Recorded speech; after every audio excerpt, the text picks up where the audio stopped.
Here's Jon and Jim. All right, San Diego and Southern California, what's going on? This is hour one of Jon and Jim, a Padres off day, which is unfortunate because when they do play, they win.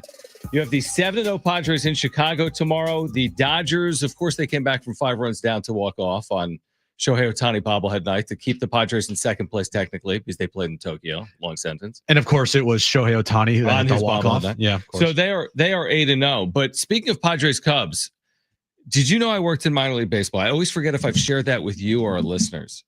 Someone told me that you did. That's pretty cool. I want to say my only ever intern to reach the major leagues as a broadcaster is Alex Cohen, who will join us at 2:30. He is now broadcasting 25 games on the Marquee Sports Network, that new Cubs venture.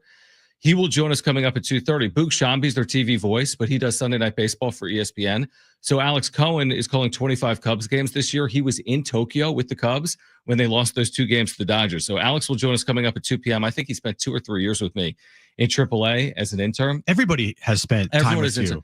Do you know how many major league announcers I've worked with? And I don't work in the major leagues. That probably says something about me. It kind of does that you're here with me instead of, broadcasting Cubs games on the radio or John Fanta doing like John college Fanta, basketball my for buddy Fox Jason Sports 1. Benetti with the Tigers, John Sadak with the Reds, Kevin Brown with the Orioles. I know like half of the major league broadcasters. I just happen not to be one. And you're with me. I'm with you. Thanks, Jim.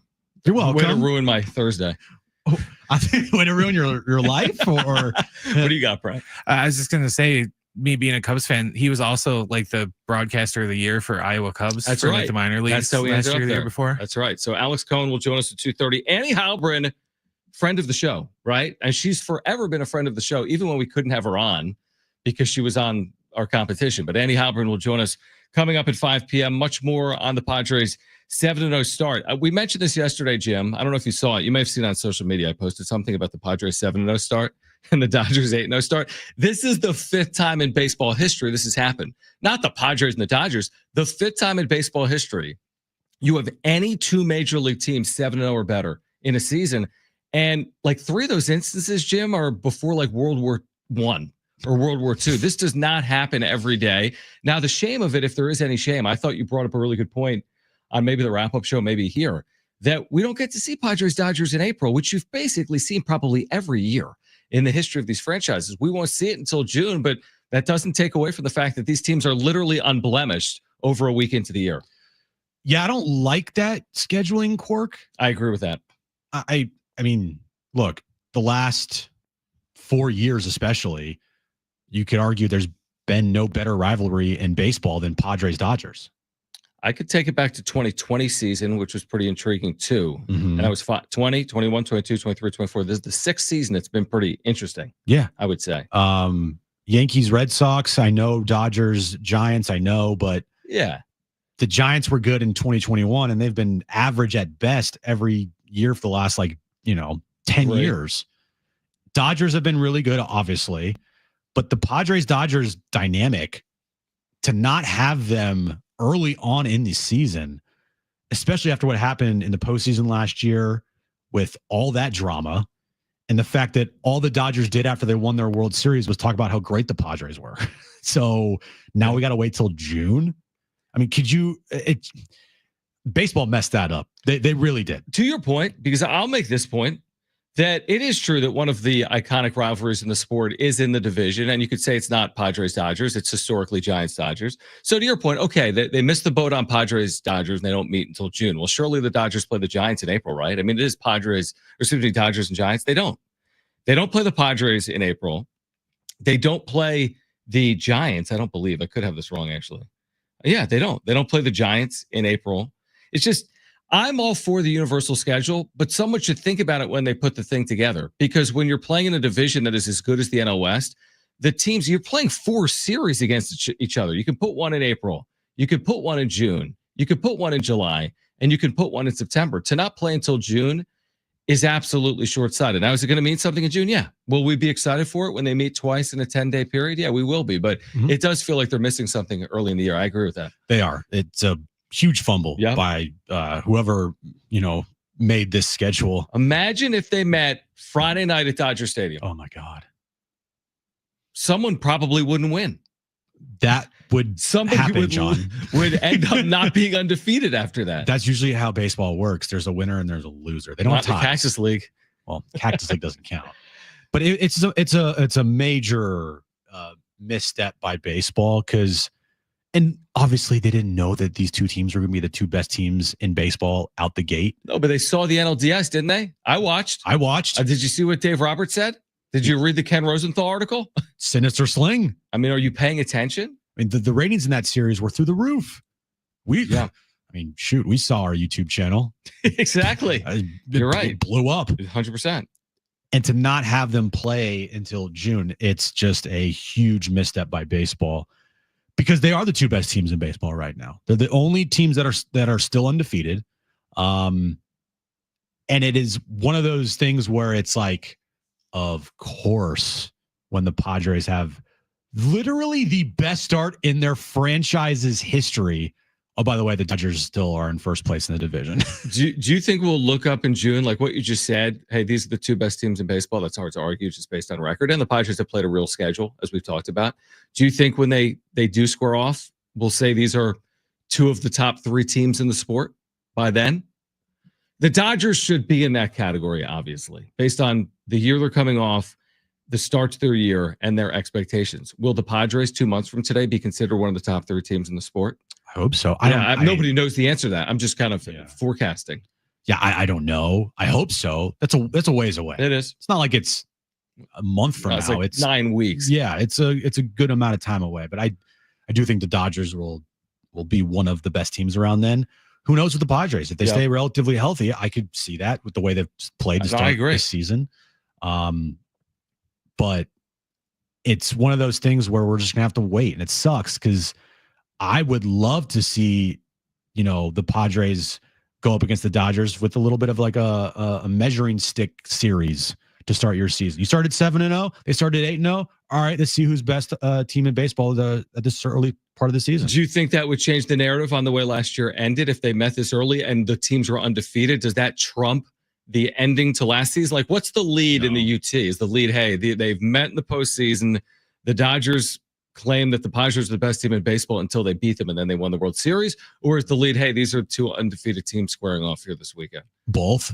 Yeah. Two best teams in baseball, rivals, both undefeated. Not even if they didn't, like, if the schedule came out and it was different and they weren't meeting this weekend, I would hope they would have had them on the schedule to meet at least in the first month.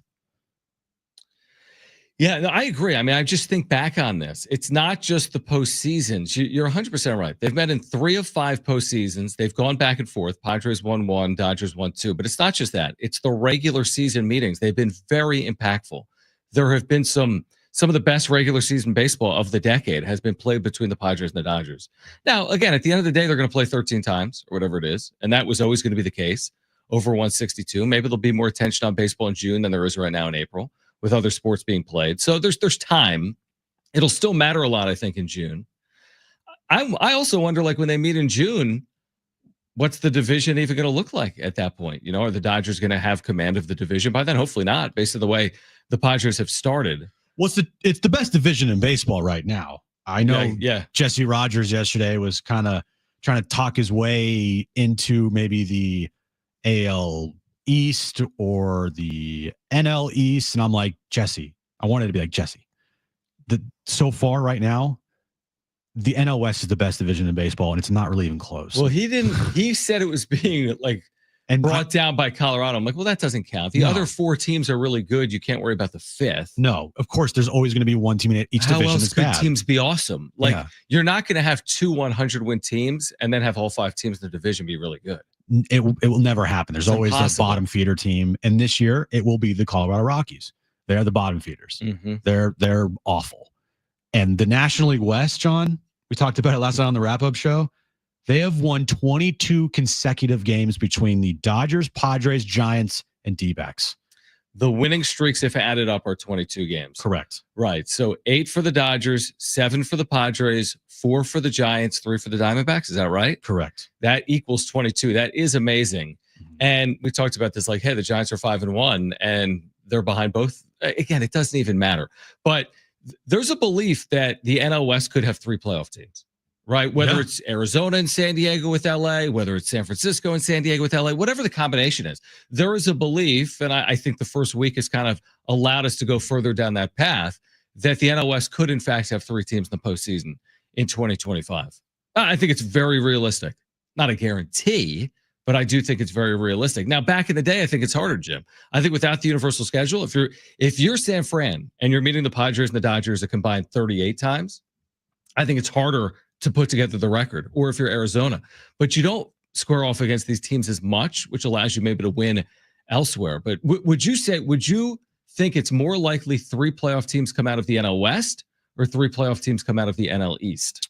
Well, at this point in time, I know I've been watching too. That's why I asked. But the expectations were that Atlanta would be a foregone conclusion. no team in baseball history has started a season 0-7 and have made the postseason. The Braves are 0-7. And they look awful. Right. They really do. They look awful. And everybody before the season, including ourselves, thought that the Braves were going to be absolutely in the mix, and they still could be. It's of course long season, right? They can win 5 in a row and they're 5-7 and they feel fine. But digging out of that hole early on, it feels like you're, deeper in a hole than you might really be. And that gets tough. It might take you a couple months to potentially get over 500. Like when you start out as bad as they have, it might take until the All-Star break, unless they, get super hot. Well, it's the first time in baseball history, to your point, nobody's ever started 0-7 and made the postseason. Their home opener on an April 4th is like a must-win. If you lose to Miami at home and fall to 0-8, and you've lost Jerkson Profar, you have injuries to like Ronald Acuna, you have injuries everywhere. Ronaldo Lopez, Spencer Strider. That's the thing with the Padres. When we had Dan Zaborski on from Fangraphs, who does the Zips projections, he says the one thing that nobody can ever take away now from the Padres is their start. So, yeah, it's only 7 of 162, but they're banked. And Kevin brought up the point yesterday with us. If the Padres play one game over 500 the rest of the way, over 155 games, they've won 85 games, which gives them at least a decent chance alone of making the postseason with 85 wins potentially. I don't think they're going to be playing 500 baseball the rest of the way. Could be wrong, but they have put themselves in a good position early on in this season where the math starts mathing and you look at it and you're like, bigger picture here. And you say, yeah, they do just play 500 ball. They're 85, 86 wins. But I think they can be better than that. And I don't think that they're sitting there just saying, oh, yeah, no, just play 500. We're good. Right, now that we're 7-0, just try to win half the games. That's not how this works. No. All right. So everyone yesterday was head over heels over the Jackson Merrill deal, right? I mean, everyone. Rightfully so. Not so fast. Oh. The latest reporting from Kevin Acee on that Jackson Merrill deal. Plus Alex Cohen, he's calling 25 Cubs games this year on television in Chicago for Marquee Sports Network. He'll join us at 2:30 to preview this upcoming series. We're here until 6. Jon and Jim.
right. Did you realize this, Jim?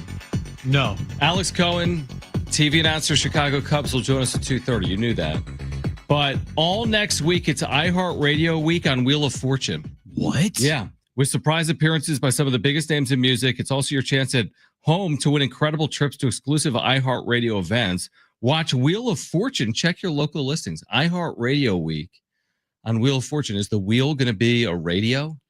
I would bet that the talent, or not the talent, but the contestants will be iHeartRadio media talent. Did you get the email? I want to have Jon and Jim on there. No, the email must have gotten lost. Yeah, we are not on the email Doesn't list. Seacrest host that now? He's iHeart. Perfect. That's probably why. I want to do Jon and Jim and go up against like Elvis Duran in the morning Yeah. and like Frankie V. And I want to win the cash. I would not win the cash. If we win, you have to put It'd be like, San Diego where- Sports 760 like, in can your you presets. can you find this on the map? And I'd be like, no. Yeah, it would be like place, and it would be like 3 letters, and it would say SAN, and the last 5 would be IEGO, and the blank spot would be the first letter, and you'd be like, San Diego? I'm like, oh, where's that? All right, there is really interesting reporting that we can touch on throughout the course of the day from Kevin Acee today in his Padres Daily, and Kevin will join us tomorrow at some point from Chicago. Listen to this. So yesterday, every Padres fan and Jackson Merrill and ownership and front office, they are all over the moon. Is that fair to say about the Merrill deal? Everybody was, yes. I saw no complaint. No one should complain. Kevin writes today that the Major League Baseball Players Association stepped in and attempted to sway Merrill from signing the contract. This 9-year, $135 million deal. Scott Boras followed up more on a provision in the contract than the numbers, and essentially, this is Kevin's words, and essentially predicted Merrill would eventually be traded. This is the quote from Scott Boras, right? Mega power agent. Because there is not a no trade clause in Jackson Merrill's deal. He can no trade to 8 teams, but not blanket other 29 teams. This is what Boras said. If a player signs a contract for team relationship purposes, the key provision is a full no trade. Without it, the likelihood of remaining with one team is highly improbable as the business of baseball supersedes all player preferences. That's Scott Boras. And by the way, the MLBPA agreed, saying for a player as young as Merrill to sign a 9-year, $135 million deal, they had balked at Merrill, put it all to the side, which makes him more of probably a Padres legend, signing this deal. But is that interesting to you, what Boras said and what the MLBPA tried to do, which is essentially block the deal? Of course, Boras is doing this. Well, yeah, he represents players and he wants max value. Yeah, and he's the type of guy that always wants the player to get, like you said, as much as they possibly can. Example, Juan Soto. He was not going to settle for a low ball deal of anything under like $650 million.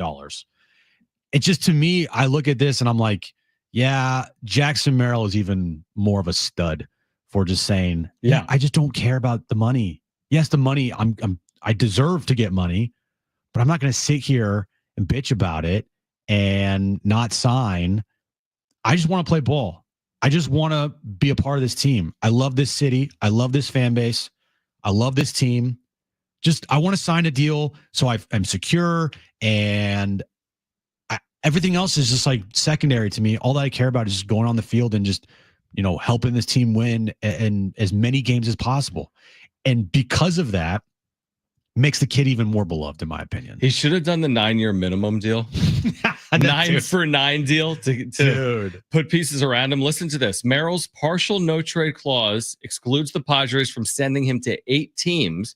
Kevin reports all of them are in the AL or NL Central. According to 2 people close to him, he said he did not need full protection. He wanted to get a deal done. So, yeah, I do think it further cements his legacy here in San Diego, that there were like a lot of factors that would prevent players from signing a deal like this as early as Merrill signed it. And even with the temptation not to do it, he said, throw all that to the side. I'm going to get this thing done. This is where I want to be. This is more than fair and reasonable. It guarantees my future. Nobody can ever take that $135 million away from me, and everything else be screwed. I'm going to be here long term.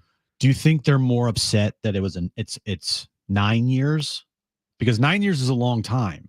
It takes out 4 years of arbitration, right? He was under team control through The next 2029. Okay. So they bought out these 5 seasons. Yeah. Is the extension count this year or not? I don't think, it does. So they bought out 4 seasons, the next 4, and then 5 years of free agency. That's what I think. My guess is that's what the MLBPA is barking at, because that's so many years of his free agency. They probably have preferred like a 6 or 7 year deal to a 9 or this could be a 10-year deal, by the way.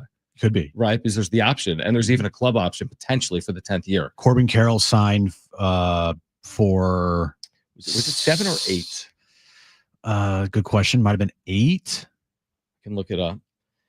Yeah, Corbin Carroll, who was not as young, obviously, as Jackson Merrill when he made the major leagues either. Come on, internet. He signed a contract, 8 years, $111 million. But that only bought out 3 years of free agency. Is that right? Yeah, I think it's correct. Because he signed after year 1, just like Jackson Merrill. It's correct. Okay. I think the MLBPA is not happy about the years. 5 years of your free agency getting bought out, and you're going to be making $20 million a year for those 5 seasons. Right, where like comp players are making like 35 plus. You're like, what? Well, what about this point too? What if the MLBPA, I'm with you on the years, but what about just total compensation or AAV? Because you have a player, it's hard to compare any player to another player. They're all unique, especially stars. But Fernando Tatis Jr., and again, I'm not calling Jackson Merrill Fernando Tatis Jr. or vice versa, but how do you justify giving Tatis that 340 and then turn around and have this other bright star? They're different. And I could certainly argue for Tatis getting more. That's not my point. But how does one get 340 guaranteed? More years. And the other gets 135. That's just the point maybe the MLBPA could be making. Right. And this kid, all-star last year. You look at his numbers. Dude was the best center fielder in the National League. Well, that's the thing. Like, if he isn't Fernando Tatis Jr., and that's fine to say, I'm not going to argue anyone on that. He's not terribly far off. No. He's only going to get better. Right. And in 3 years, 4 years, when the money starts to really kick in, where he's going to make, I think, $20 million a year? Right. Yep. $20 million a year in 4 years for a baseball player of his stature. Yeah, that plays every day and is an all-star center fielder, might hit 30 home runs and steal 30 bases. Literally, that's like pennies on the dollar. Yeah. In today's baseball, because guys are asking and looking to make $40-50 million a year. If you are a consistent all-star, you are a top 10 player in your league and or sport, there's no way that in 4 years from now, when this contract kicks in, really, and he's making $20 million, per year, that's just going to be looked at as such a bargain. By the way, bargain, man. You want to know how you got a team-friendly deal? When the Players Association tries to get the player not to sign the deal. That is the definition of a team-friendly deal. We'll switch gears and preview the series that kicks off tomorrow at Wrigley Field. Alex Cohen, calling TV games for the Chicago Cubs, will join us on the other side. Cubs, Padres, first of 3 tomorrow at 11:20 a.m. Alex Cohen, TV voice of the Cubs, joins us next.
All right, this update is brought to you by the San Diego International Airport. Padres, they have an off day today. They remain undefeated. They're not going to lose, or they're not going to win today, John. Did you know that?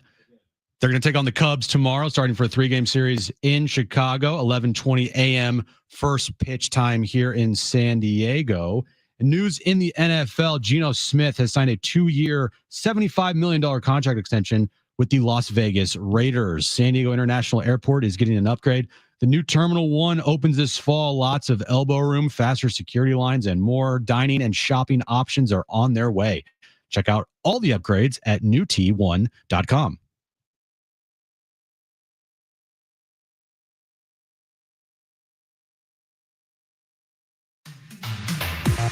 All right, so I mentioned this earlier. It's become a common trend that people I worked with in minor league baseball, and I've mentioned that, Jim, I worked in minor league baseball, and I've told you. You told me a couple times. But people I work with have reached the major leagues while I sit here talking to Jim each and every day. It's a really humbling experience for John. I want to say, Alex, and correct me if I'm wrong, Alex Cohen, who's calling TV games now for the Chicago Cubs after somehow interning for me in AAA baseball like forever ago. I want to say Alex is the only former intern I've ever had to reach the major leagues, which is unbelievable that you're calling Major League Baseball games. But first of all, Alex, thanks for hopping on. Secondly, how did this come about? You called minor league baseball games like I did for forever. You were doing AAA games for the Cubs. Now you're calling Major League games for the Cubs in Chicago. We'll get into the series, but how did this come about? And thanks for hopping on, man. Oh, Shay, thanks for having me on. Really appreciate it. Well, it all first started back in 2009 with the great Lehigh Valley Iron Pigs, and I had two great bosses in Matt Province and John Schaefer. And John's first job for intern Alex was to get chicken sandwiches from the press box because John's a picky eater and didn't like the press box food. So it all went uphill from there. That's when I ate chicken. Wow. That's how long ago it goes, because I don't eat meat anymore. But yeah. It was 2009. So I had a lot more hair. I was about 50 pounds lighter. So those are the glory days. But no, it started. I was with the AAA affiliate for the Cubs, the Iowa Cubs, for 7 years, and just through networking and a little bit more networking, they gave me some spring training games in 2023, and then a couple big league games last year. And they essentially said, if you are 4 miles away, we will call you more than if you're 4 hours away. So that was essentially my cue to pick up and move to Chicago. And yeah, we worked together a package where I get to call 10 spring training games and about 25 regular season games, including 2 in Tokyo. So it's been a great start so far. Yeah, that is incredible. You'll also be on the call this Sunday on TV for, again, Padres and Cubs. So for our listeners that have watched the Padres get off to this unbelievable start, what has it been like for the Cubs? We saw the games in Tokyo where the Dodgers won the first pair. We know offensively the Cubs have been among the better teams in baseball. How has the start gone so far in Chicago?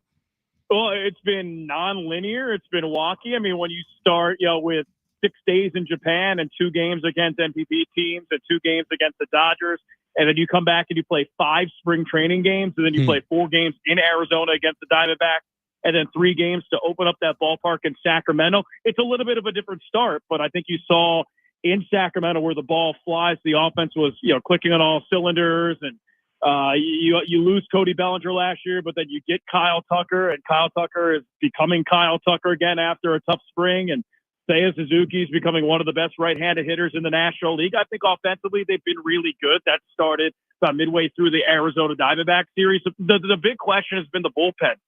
You saw against the Dodgers, they had some difficulty throwing strikes. You saw in Arizona, they blew a big lead, but since then they've been good. So I think the starting pitching's been good. I think the lineup is much improved from last year. I think the bullpen's just a big question mark. What's been the view of Kyle Tucker with Cubs fans? Because, he hasn't signed a long-term contract there in Chicago. Is it like, all right, just get as much as you possibly can out of him for a year and most likely he's going to be gone? Or is there actually hope that he could sign a long-term deal with the Cubs? I think we'll know a little bit more on Friday at 1:20 when the Cubs and the Padres, they open up the home slate at Wrigley Field, and Kyle Tucker's hitting, 3rd or 4th, and he gets announced to home plate. I think you'll gain a lot from the reception that he gets. I think overall there's some optimism. Obviously, when you trade a former first-round draft pick and Cam Smith, who's now Arizona's top prospect and their starting right fielder, and you trade Isaac Paredes and you trade Hayden Wesneski, I mean, the hope is that you sign a guy like that who you give up a lot for to a long-term deal. Sorry, that's the sounds of Chicago right there. Love it. But yeah, to to a long-term deal. I think that if you ask me that question in August or September, I'll have a better answer for you. But I think the Cubs are definitely optimistic that they'll sign him to a long-term deal. I think the fans have enjoyed the regular season and him hitting home runs in 4 consecutive games. They are enjoying having a top 10, top 15 player in baseball in the middle of their lineup. Alex Cohen, Cubs television, with us right now. Jon and Jim, San Diego Sports 760. Just to touch on something that you mentioned with me earlier about like the wonky spring, and like I think I saw an article earlier today. It's like the longest spring training ever, right? They started early. They go to Tokyo. They go back to Arizona. Now they're finally back in Chicago. Was it worth it, so to speak? I guess that maybe that'll play out over the course of the season, because the Padres opened in Korea a year ago. They've played games in Mexico City and Monterey. Like, what's the value, I guess? Do the Cubs see it as valuable to have opened the season in the manner in which they did?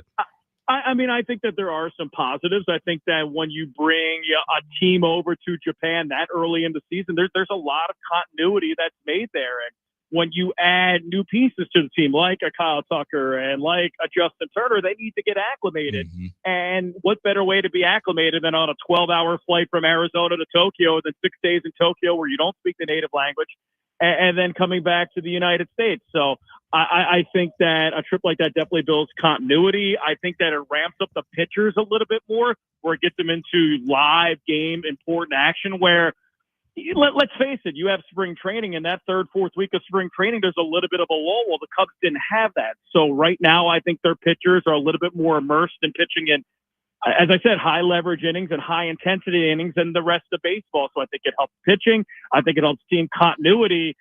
Where I think it'll hurt is maybe in July and August, where some teams are still hitting their stride and the Cubs are a little bit tired. But, right now, presently, I think it helped the Cubs. Is there a pressure for the Cubs to make a postseason appearance this year after, not being in the postseason last couple seasons, and with the acquisitions that they've made, the chance that Kyle Tucker could only maybe be here for 1 year? What's that pressure like for this team this year? Win a division. I mean, yeah. I think that you saw all the projections and all the betting sites saying that the Cubs are the odds-on favorite to win the Central. When you add a top 10 hitter in baseball and you have seemingly improved your bullpen, and you have another year of Michael Busch as your starting first baseman, he's only going to get better. You have another year of Pete Crow Armstrong as your starting center fielder. He's only going to get better. You have a first-round draft pick at third base and Matt Shaw, who will likely be more productive than all the 6 third basemen that they used last year that are no longer part of the Cubs organization. So I think if you look at all of those things, the expectation is that the Cubs do win the Central and they do make a run of the postseason. They haven't been to the postseason in a full season since 2018. Is that right? Because they were in 2020.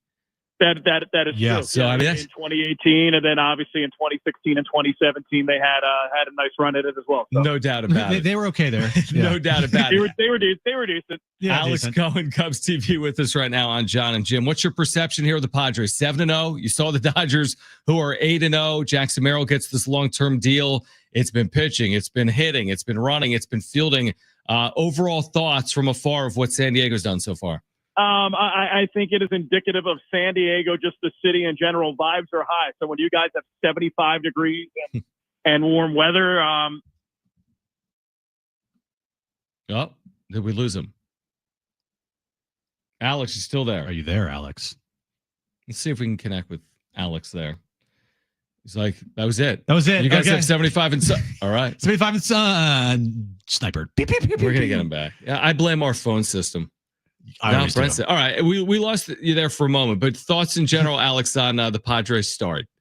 I'm back. I think that the vibes are high, just like the city of San Diego in general. When you guys have 74 degrees and sun every single day this time of year, it's only fitting that you guys have an undefeated baseball team and one of the best baseball teams in the big leagues. So I think when you get to sign, a key part of your organization and Jackson Merrill to that long-term deal, like, people are going to be really happy, and they should be really happy. He's one of the best players in baseball and will be for quite some time. And when you can integrate him into that lineup for the next decade with Fernando Tatis Jr., Manny Machado, so on and so forth, it's a great time to be a Padres fan. What I've really been impressed with is the starting pitching. You guys haven't given up more than 4 runs in a game this year, and you have Darvish hurt, and it's just next man up. You signed Kyle Hart from the KBO, and he gets a win in his first start. So I've been really impressed with the Padres pitching. I think that the nucleus in their lineup has been good as expected. And if not for the Dodgers, you guys would be the talk of baseball. So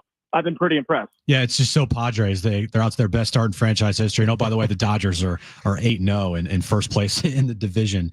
You weren't in Sacramento, were you?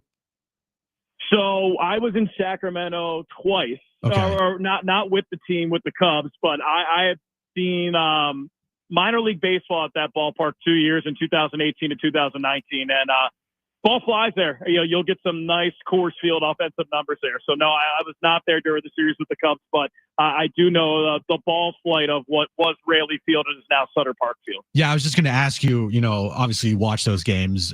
What was your take on that whole atmosphere? And you have fans already chanting "Sell the team," and I mean you have a press room that's a shed. I mean, it's like the clubhouses are in center field. Like, what's your just view on that? Watching. Well, I mean, I'm not surprised, because when we were there in 2018 to 2019, that's where the clubhouses were. You walk through a gate in center field. You have the home clubhouse to the right. You have the visiting clubhouse to the left. So it's not like I'm shocked, and it's a great place to watch a minor league baseball game. But it's really hard to transform a minor league baseball stadium into a major league baseball stadium. And I think you're starting to see that a little bit just with some of the radio accommodations and the Sacramento radio feed, breaking off the first couple days. And hopefully it gets better, because I think athletic fans deserve better. I think from a offensive production, you'll see a lot of team stats go up when they visit Sacramento, just because ball flies there, the dimensions are short to the corners. And if you saw a home run by Seiya Suzuki, it dented the center field batter's eye. It was like halfway up the batter's eye, 445 feet. So the ball obviously carries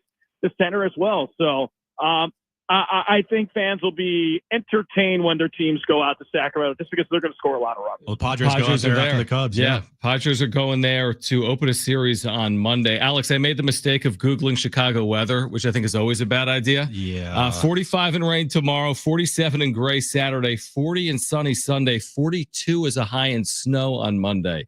Enjoy the return of the Cubs to Wrigley Field to kick off 2025. Alex, seriously, so thrilled for your opportunity, man. Take advantage of it. Enjoy the series coming up, and we'll catch up again soon. All right, man? Thanks, guys. Really appreciate it. And I would say go Padres, but I can't do that for the next 4 days. So hopefully we have a fun series. All right. Looking forward to it. That's Alex Cohen, Marquee Sports Network, calling 25 Cubs games here in 2025. Let's hear from Manny Machado on the other side. His thoughts on this Jackson Merrill extension. We are here until 6 p.m. Annie Heilbrunn on the show at 5 as well. Jon and Jim.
All right, if you have not downloaded the new iHeartRadio app, now is the perfect time to do it. And make sure to put San Diego Sports 760 in your presets. Put us as your number one preset. You can listen to 760 all day live, including weekdays right here. Jon and Jim from 2 to 6. You can also put Jon and Jim in your presets. If you missed anything from the show, any hour, any interview, like a conversation there with Cubs TV voice Alex Cohen, you can hear it all on the iHeartRadio app.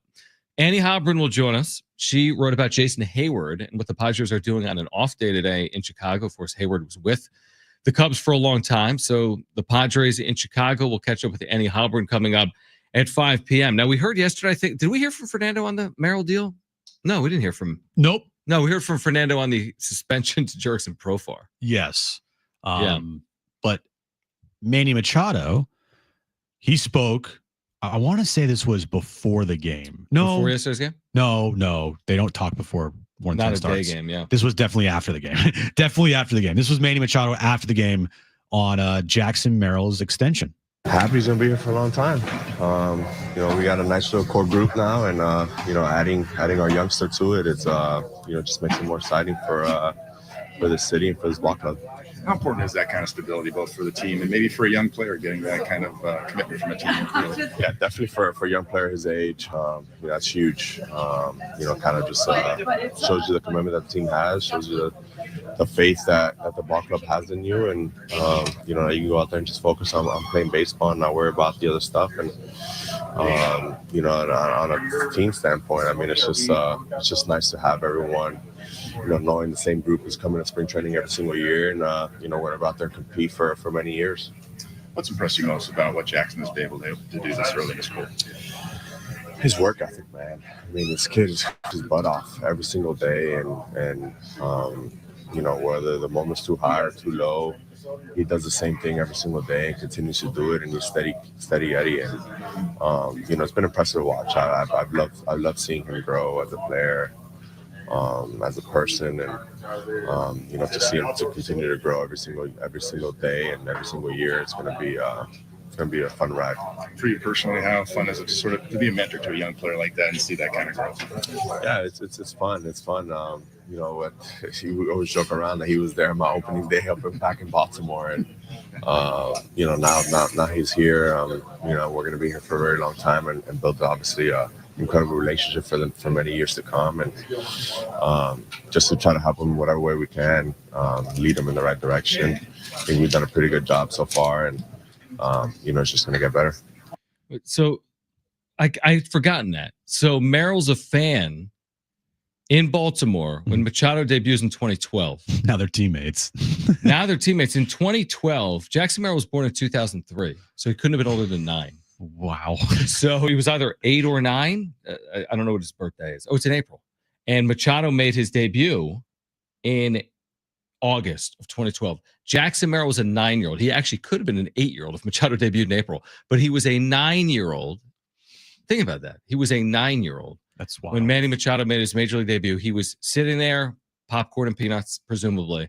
And now a decade later, a little more than that, that is amazing that they're teammates. That's amazing. And that they're going to be teammates for a long time.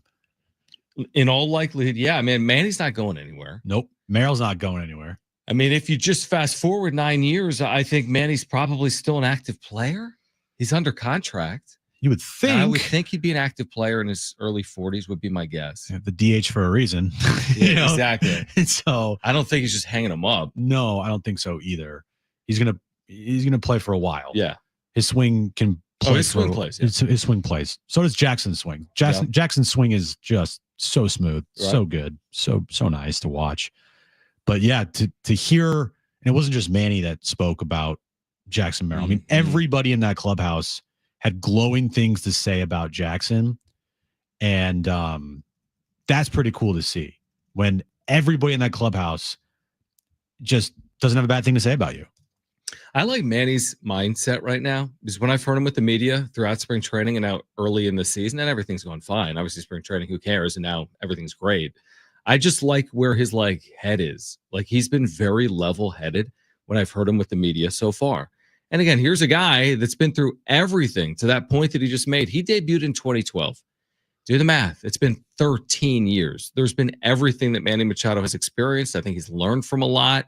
He's had all types of dealings with the media, not all of them favorably, including here in San Diego. You just hope this is one of those years also for Manny. We always talk about it where just everything just aligns. I'm not saying it has to be the best year of his career, but just a darn solid year where he is healthy, which has been the story of his career, and just continues to produce, because I don't know how many years we get where Manny is that career year type player in the midst of his prime, because he is in his 30s right now. And that's one thing, father time's father time. So I don't know how many more really prime Manny years we're going to get. Hopefully we do get one in 2025. Another thing that I love too, and this, goes back to Jackson. Mm-hmm.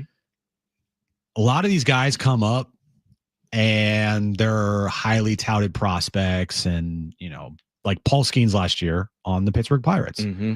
I would love to know who's Paul Skeens is, I guess, vet in that clubhouse. Who's that vet that is teaching him the ways? I don't know. That's a good point. Here in San Diego, pretty nice that Jackson Merrill got to come up with guys like Manny and Xander and Joe. You had a pretty good clubhouse in year one as far as like veteran leadership, where he could just go be himself. A lot of players don't get that opportunity, right, especially if they're highly rated prospects. They're probably on a bad team. Yeah, and the other thing, like you made this point, I think, yesterday about Skeens. Like, Skeens is not the guy that's going to race to the contract that's going to be put in front of him for 9 years. Oh, God, no. He's not like, oh, Pittsburgh, what an amazing opportunity. With your history here over the last 25 years, I would love to do a sweetheart, team-friendly 10-year deal. He's doing GQ magazine photo shoots with his girlfriend, Livy Dunn. There's zero chance that he's signing a contract with the Pittsburgh Pirates. Right. So, like, how lucky are we where there are other franchises? By the way, Pittsburgh's got a real history and won a lot a long time ago, but they have a real history. And is a good sports city. And we've seen, like, the Steelers, for example, but the Pirates have been an absolute train wreck. And how lucky are we? Because there are the Miamis, and there are the Tampas, and there are the Sacramento, Oakland, Las Vegases. And the Pittsburghs and whomever else. And San Diego's not in that category, thankfully, right now. Also, how lucky is Jackson? Like, that's true. That's where I'm going with. Like, how lucky is Jackson Merrill to have come up now and be in a clubhouse, a winning clubhouse from the jump, his first year, and to have the vets in there to really help him out. Like, they're not a bad team. They're a really good team. Mm-hmm. He didn't have to deal with years of losing like some players have to do when they're young, and then kind of find their ways and, see the clubhouse change and whatnot. Right away, Jackson Merrill joined a team that, really needed him, right? And then also won right away. And so I think just for him, I mean, perfect timing. Everything's great with the setup that he got to come into. And yeah, how lucky is Jackson Merrill to be able to be in this clubhouse? It's a two-way street. And again, like, how lucky are Padres fans that this organization has been run as well as it has been to prevent us from being in a situation like the Pittsburgh Pirates, because the Padres haven't always been like this, as we know.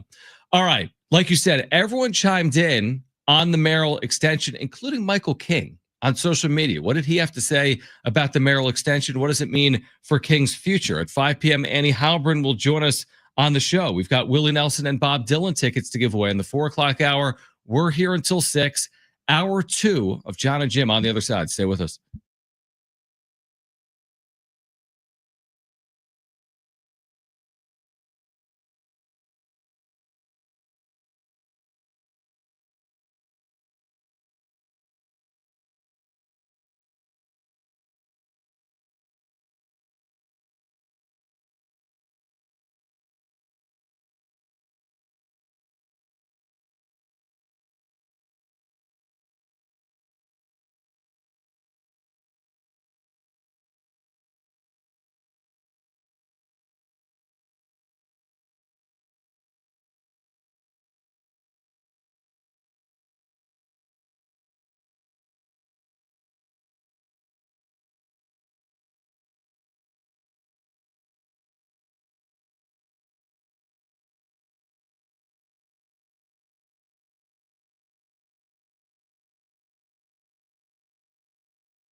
All right, this update is brought to you by the San Diego International Airport. It's an off day today for the Pods. Tomorrow, they'll start their 6-game road trip, their first road trip of the season in Chicago. Game 1, 11:20 a.m. in a cold, windy Chicago Wrigley Field. And NFL news of the day, Geno Smith has signed a 2-year, $75 million contract extension with the Las Vegas Raiders. San Diego International Airport is getting an upgrade. The new Terminal 1 opens this fall. Lots of elbow room, faster security lines, and more dining and shopping options are on their way. Check out all the upgrades at newt1.com. Getting you all set for that drive home. Let's just start the show. Here's Jon and Jim. All right, San Diego and Southern California, what's going on? This is hour 2 of Jon and Jim. We will have Annie Heilbrunn, friend of the show. Oh, great. Friend of mine. Friend of mine. Is my chair, Joining us today. Chair like sinking? No, you're not overly tall. No. Oh, no. I'm not saying short. My chair is below yours. I have a question. How tall are you? 5'10". Erin's not short. No, she's 5'6". Nah, she might be 5'7". No. Okay. Well, when she was walking down the aisle and I'm officiating, what are you doing? She has. I'm trying to get this chair. When she was walking down the aisle and she's in like a wedding dress and I'm like officiating this thing and trying to keep you two from bawling all day long, like you're getting married or something. She like, how tall was she with the heels and the this and the that? She was wearing heels, John. That's what I'm saying. Was she taller than you? There's a long way of me saying, was she taller than you on your wedding day? She was not. No. Were you wearing heels? No, I wasn't. What was I wearing? I mean, because typically like a heel is going to give you a few inches, right? Yes. Let me show you the height right here. Well, I'm John. in half these photos, although you like Photoshop me out. No, I didn't. Every photo I see online is you and Erin. Okay. That's where am I? Okay. See, look. Let me see. No, I don't know. I'm taller. I got to fix this That's chair. your hair, dude. I'm telling you. I'm gonna wait. Can I show this to the screen, dude? Are you cool with My that? chair is like Can I do sinking. this? Can I? Are you cool with me doing this? Yeah, it's on our Instagram page. Like that's close. Anyway, she's none of wearing her heels, dude. I know. That was my point. I don't even know what my point was. Oh, it's because you say you're shrinking or something. My chair was shrinking, not me personally am shrinking. This chair sucks, and it's like going down every time I sit on it. All right. Annie Heilbrunn will join us coming up at 5 p.m. And I've had that. Maybe the chairs got switched. Chairgate. Seriously, we need to buy new chairs. So, do. A lot of people commented on the Merrill extension. Believe it or not, there's a thing called social media where you can just post whatever you want.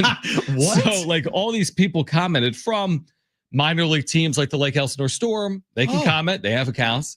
To someone like Jim Russell. You wake up and you can post something. Jesse Agler comments. But the Padres put this tweet together that shows some of the comments that people had about the extension. Among those that commented, quote unquote, posted something on social media was someone by the name of Michael King, who wrote on Instagram underneath the extension post in all caps, "The kid is here to stay." 2 exclamation points, 2 fire emojis. Now, we don't know if Michael King is here to stay. What are you taking from this post? I'm very curious. I'm going down that path. Are you going conspiracy theory? Here's the thing. It's like if I'm leaving, if Jon and Jim are doing a show and you sign a 4-year deal, I'm serious. And I'm like, Jim is here to stay, but I'm out the door in 6 months. I don't know if I would post Jim is here to stay. Maybe I would just for the good of the show. I'd pretend like I care or that we're staying together and then I'd be out, 6 months later. But I feel like when you put he could have been like, congratulations, that's amazing. That's awesome. He said the kid is here to stay. Isn't he implying he is as well? No. No, not even close. Bridge too far. Bridge way too far. The kid is here to stay. Look, I appreciate your off-day conspiracy theory. Is this isn't Nick Boyd saying we'll be back? No, because he literally does not mention anything about himself. The kid is here. Right. The kid is literally here in San Diego. And he's here to stay. Like he's pointing out facts. It's a factual statement from Michael King. I'm cool with it. I want it to be. Now, I want to go a bridge too far because I want John Seiler's next move to be like, boom, King, 5 years. Again, I don't really think John Seiler's like making these moves. I agree. I don't think he's even close to making these moves. I get your point, though. Yeah. Now, if Michael King said, Can't wait to play with you for the next 9 years. Then you'd be like, oh. Like, whoa, what? Yeah, I agree. Yeah. He literally was just saying, congrats, bro. You're here to stay. It's awesome. So I'm reading too far into it? Like Grand Canyon sized bridge too far. I mean, I think it's a fair jump. You're right. I'm not saying that Michael King just guaranteed a 5-year extension. Yeah, you just jumped and you're dead. But when I look around, Tatis said, yes, sir. Okay. You're so fascinated by these quotes. Yeah, I am. I'm really looking into social media posts. These are probably comments underneath the Jackson Merrill extension on their Instagram. Like page. Gavin Sheets says, bang. That's what I'm looking for from Michael King. I'm looking for the yes, sir, the bang. But no, the kid is here to stay, all caps. What are you? I'm telling you what I'm trying to say. What I'm saying is he at least implying maybe he would want to stay? Based on this post from his bed at 7 a.m, replying in 2 seconds. This is what happens when the Padres are off. We have an off day, and 2, they're like the best team in baseball. Correct. And they haven't lost a game. This is what happens.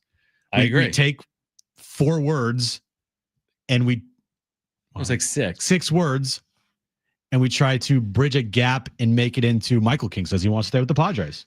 No, I'm not. No, you're right. You're right. He certainly isn't saying that. And this is how fans operate. And I did this yesterday, and this isn't fair. But I'm like, oh, you got Merrill done? Work on King. That's my first thought. I would love that. I just don't. Talking to Kevin yesterday, it doesn't sound like that's going to be the case. Now, Kevin said, well, they may have interest in doing it. It would surprise him if they did it before he was a free agent. But I'm like, well, if you're going to wait for him to be a free agent, then you're going to pay top dollar, which they're already going to do. I mean, you can't go to Michael King's representation right now and be like, sweetheart deal. No, dude, the guy's 5 months away from free agency. He's waited his whole career for this. I feel like, pitching is such a premium in baseball that you're not going to see a pitcher going into their, free agency ever getting a deal like Jackson Merrill got, where it's very team friendly. I could have said that Joe Musgrove's deal was team friendly, but I'm sorry, love Joe. Ever since he signed his deal, he can't stay healthy. Right. So it hasn't turned out to be team friendly. No. $20 million a year for a pitcher. It would have been if we saw him 4 years ago. Right. If Joe stayed healthy and maybe had a couple injuries, couple nicks and bruises there, but for the majority of his time so far since his contract signing, he's been healthy, then absolutely that deal. And Joe said it, if I can't live off $100 million in my life, then I got problems. He said that. And it just hasn't worked out. I'm sorry, it just hasn't worked out. So you think, okay, so who would be less inclined? Are you saying King, because he's this close to free agency, would wait it out? I unless the Padres really come to him with a legitimate offer and they're aggressive, then of course you're going to wait it out. Cease, to me, no shot.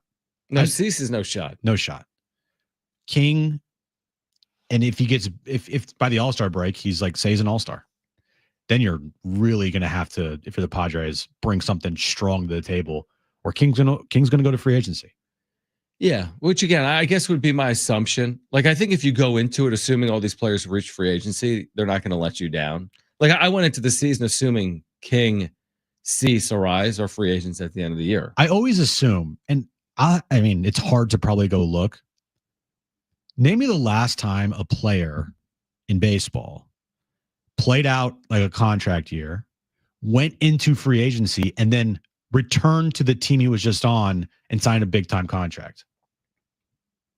Because I feel those players, you're signing before you hit free agency. That's what I'm saying. And if you go to free agency, you're gone. My mindset is you're gone. There's no chance you're coming back. It's agree. It's like the portal almost. You get to the portal. That's why the Magoon thing was so shocking. It's now that you have the whole world looking at you, what are the odds you're coming back? Everyone has access to you now. Yeah. That's what made the Magoon thing more impressive, to your point. It's just wait, what? Wait, I'm on a Zoom call with Kentucky. They've got their NIL officers on the call. Yeah. They're talking about numbers. You're right. You would think you'd be less inclined to return.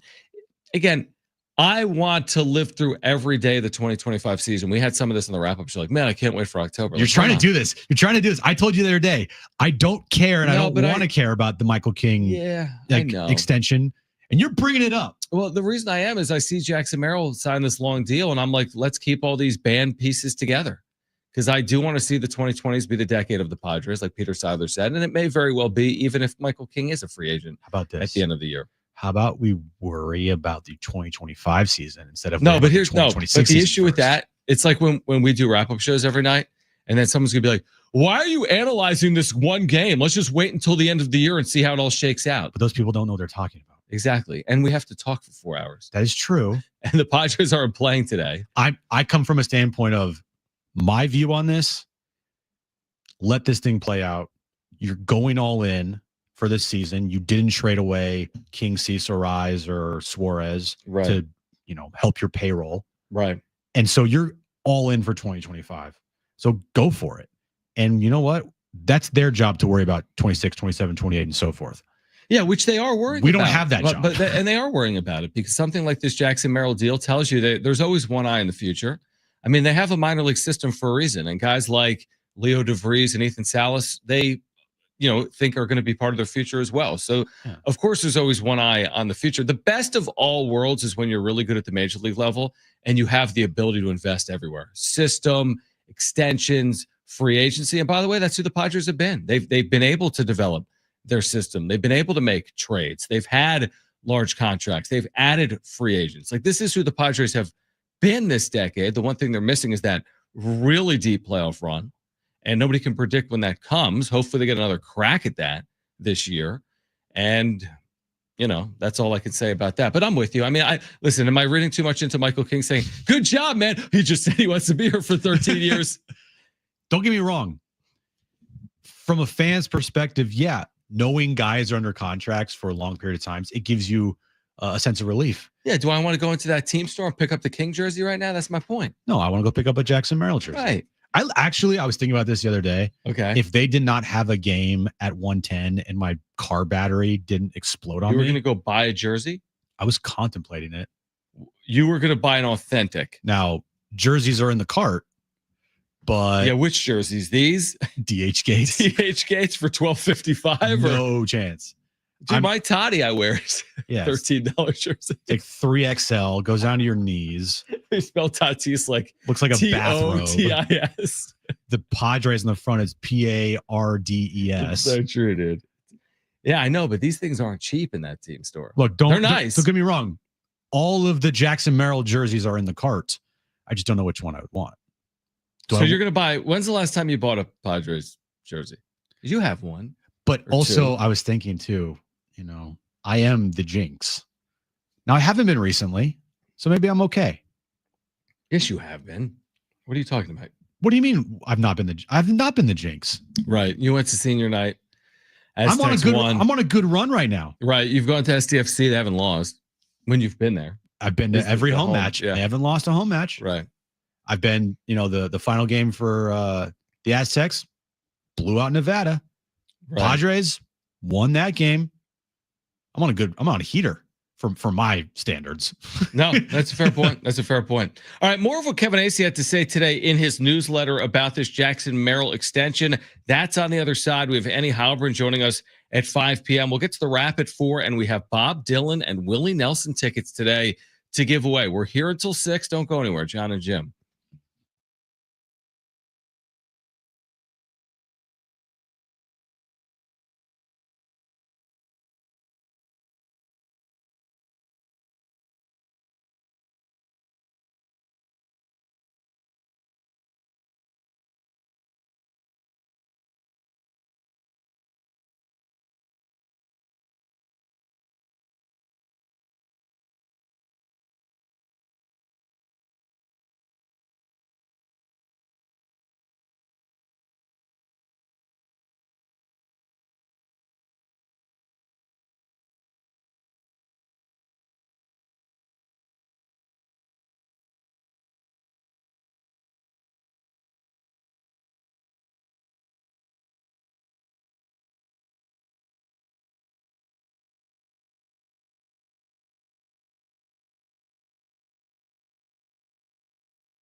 All right, we've got Bob Dylan, Willie Nelson tickets. We'll give those away in the 4 o'clock hour. Andy Heilbrunn at 5, Jon and Jim.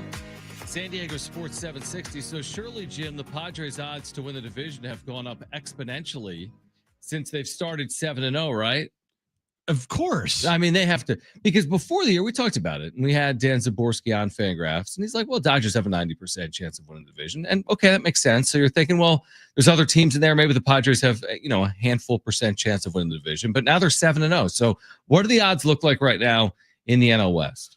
I'm glad you asked that, John. So the Padres, historic start, 7-0, best start in franchise history.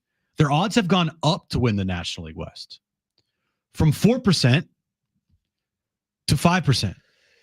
So the Padres 7-0 historically good start that has never been done. In fact, they've never been 5-0. Has given them a 5% chance of winning the division, which is only 1% more than they had when the season started 8 days ago. And this is even funnier. Okay. The Braves are 0-7. So what is their chance of winning the division? Like 2%? 33%. So the Braves still have a 1-3 shot analytically of winning the NL East, yet the Padres have a 1-20 shot at 7-0 of winning the NL West.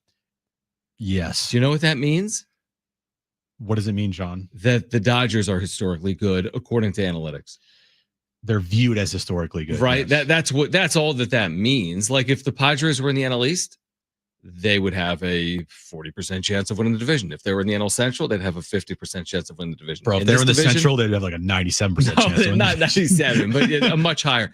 But the fact that they only have a 5% chance of winning the division off a 7-0 start speaks nothing of San Diego, and I think everything of LA. Is probably my guess. There is a scenario where Dodgers won 105 games. This happened in 2021 when the Giants won 107 games and the Dodgers won 106. The Dodgers were the first wild card team. Giants won the division, and the Dodgers had to start a wild card series. Now, there wasn't an expanded postseason back then, so it was a one-game playoff. And guess who it was against? It was against Mike Schilt's Cardinals. And then they went to travel and play the Giants. Giants won the division that year. Right. And that series went 5, and it was a grueling series back and forth. And it exhausted the Dodgers, right? Where they ended up losing in the NLCS to Atlanta. Yeah. Or no, was it? Are you talking about the year Atlanta won the World Series? Was it 2021? Atlanta won the World Series? I think that's right. 2019. Because 2020 was pandemic. 2019 was Nationals. Nationals. Yeah. Got it. So it was Atlanta. Yeah. And they were exhausted by the time they got to the NLCS because they had to put so much into just getting out of the wild card round, getting through the Giants. And then they've ran into a team that, not saying they weren't good, but like they weren't as spent as the Dodgers were. That's my 2022 Padres theory, not based on expenditures. They went 4 games against the Dodgers, but based on the mental toll. They got over the Dodger hurdle in 2022 only to let their guard down against Philadelphia, arguably, because the Padres had home field and were a favorite in the series. And after beating the Dodgers, this forever long nemesis, they're favored and the home team against the Phillies, and they can't even get the thing back to Petco for a 6th game.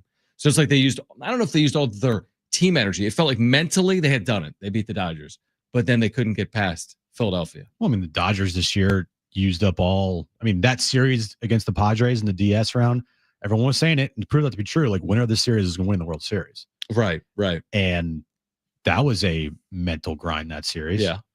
And they still went on. They did. And they did. Pretty much took care of the Mets easily and the Yankees easily. They really did. Yeah, they absolutely did. I guess you never fully know, but that is an interesting point. It's almost like the Dodgers a year ago gained confidence from winning against the Padres. Like, now that this is the way they speak on it publicly. It's not even me saying that. No. And at first I didn't really believe it, but the fact that I've heard it from like 8 different people leads me to believe it's not some directive. Dude, all they did in the all offseason. they did was talk about the Padres. They were like, hey, you over there, come here. I want to tell you something. Do you know the Padres are the best team we faced in the postseason last year? And you're like, this is a Wendy's. Yeah, it's a Wendy's. Do you want a 6-piece nugget or like a 10-piece? Yeah. What's your order, sir? I'll take a cheeseburger. But also, did you know the Padres are the best team we faced in the postseason last year? There was a lot of that. But I thought that once they cleared the Padres hurdle, for them, it was almost like a weight off their back. It was. That's what they've said. They said that once they got past the Padres, they could exhale. a little I mean, bit. it kind of makes sense when you think about as late as the end of the regular season, the Padres clinching at Dodger Stadium with a triple play to make the postseason. Like, it was a little bit of an interesting time right then and there. Then Mookie Betts is Tatis on his podcast for whatever reason to talk about the triple play the next day. Dude, that was a great triple play, huh? It's like, what I'm are we so doing? glad you guys got to celebrate against us. That whole thing. So That's stupid. when you say the silent part out loud that Fernando Tatis Jr. and Mookie Betts are boys, like, okay, I understand people can have relationships, you can tech, but when you put it out there publicly, like the day after a series, I've always found that to be odd. But no, the point is valid about, the toll that series takes on teams. And we don't know how this season's going to pan out. Like what? The Dodgers could. I do. Oh, you do? Yeah, I haven't told you. Oh, what happens? Stay tuned. I was going to say the Dodgers could run away with this thing at any point and have a 15-game lead and win 105 games. That's right. But what if there is a back and forth between the Dodgers and Padres or anybody in this division? Because it's a good division. To me, it's the best in baseball. Like, I don't care how much the Rockies suck. It's the best division in baseball on paper. And it's kind of proving that early on in the season. A year ago was the year where it really was doable for another team in the West because the Dodgers, by their standards, didn't win 100 games. I don't know the best way to describe the regular season. It was somewhat uneventful to win 98 games for them. I think they won 98 games. So by their standards, again, they'd won 105 games routinely. And they kind of left the door open to some extent. I don't know if that'll happen this year or not. Like, my point is the Padres could win more games than last year and finish further back in the division with more wins. Well, I think, and that's why I was surprised in 2021 that the Dodgers didn't end up going to win the World Series that year. Because I thought that, when you are locked in throughout September, that helps you for the postseason.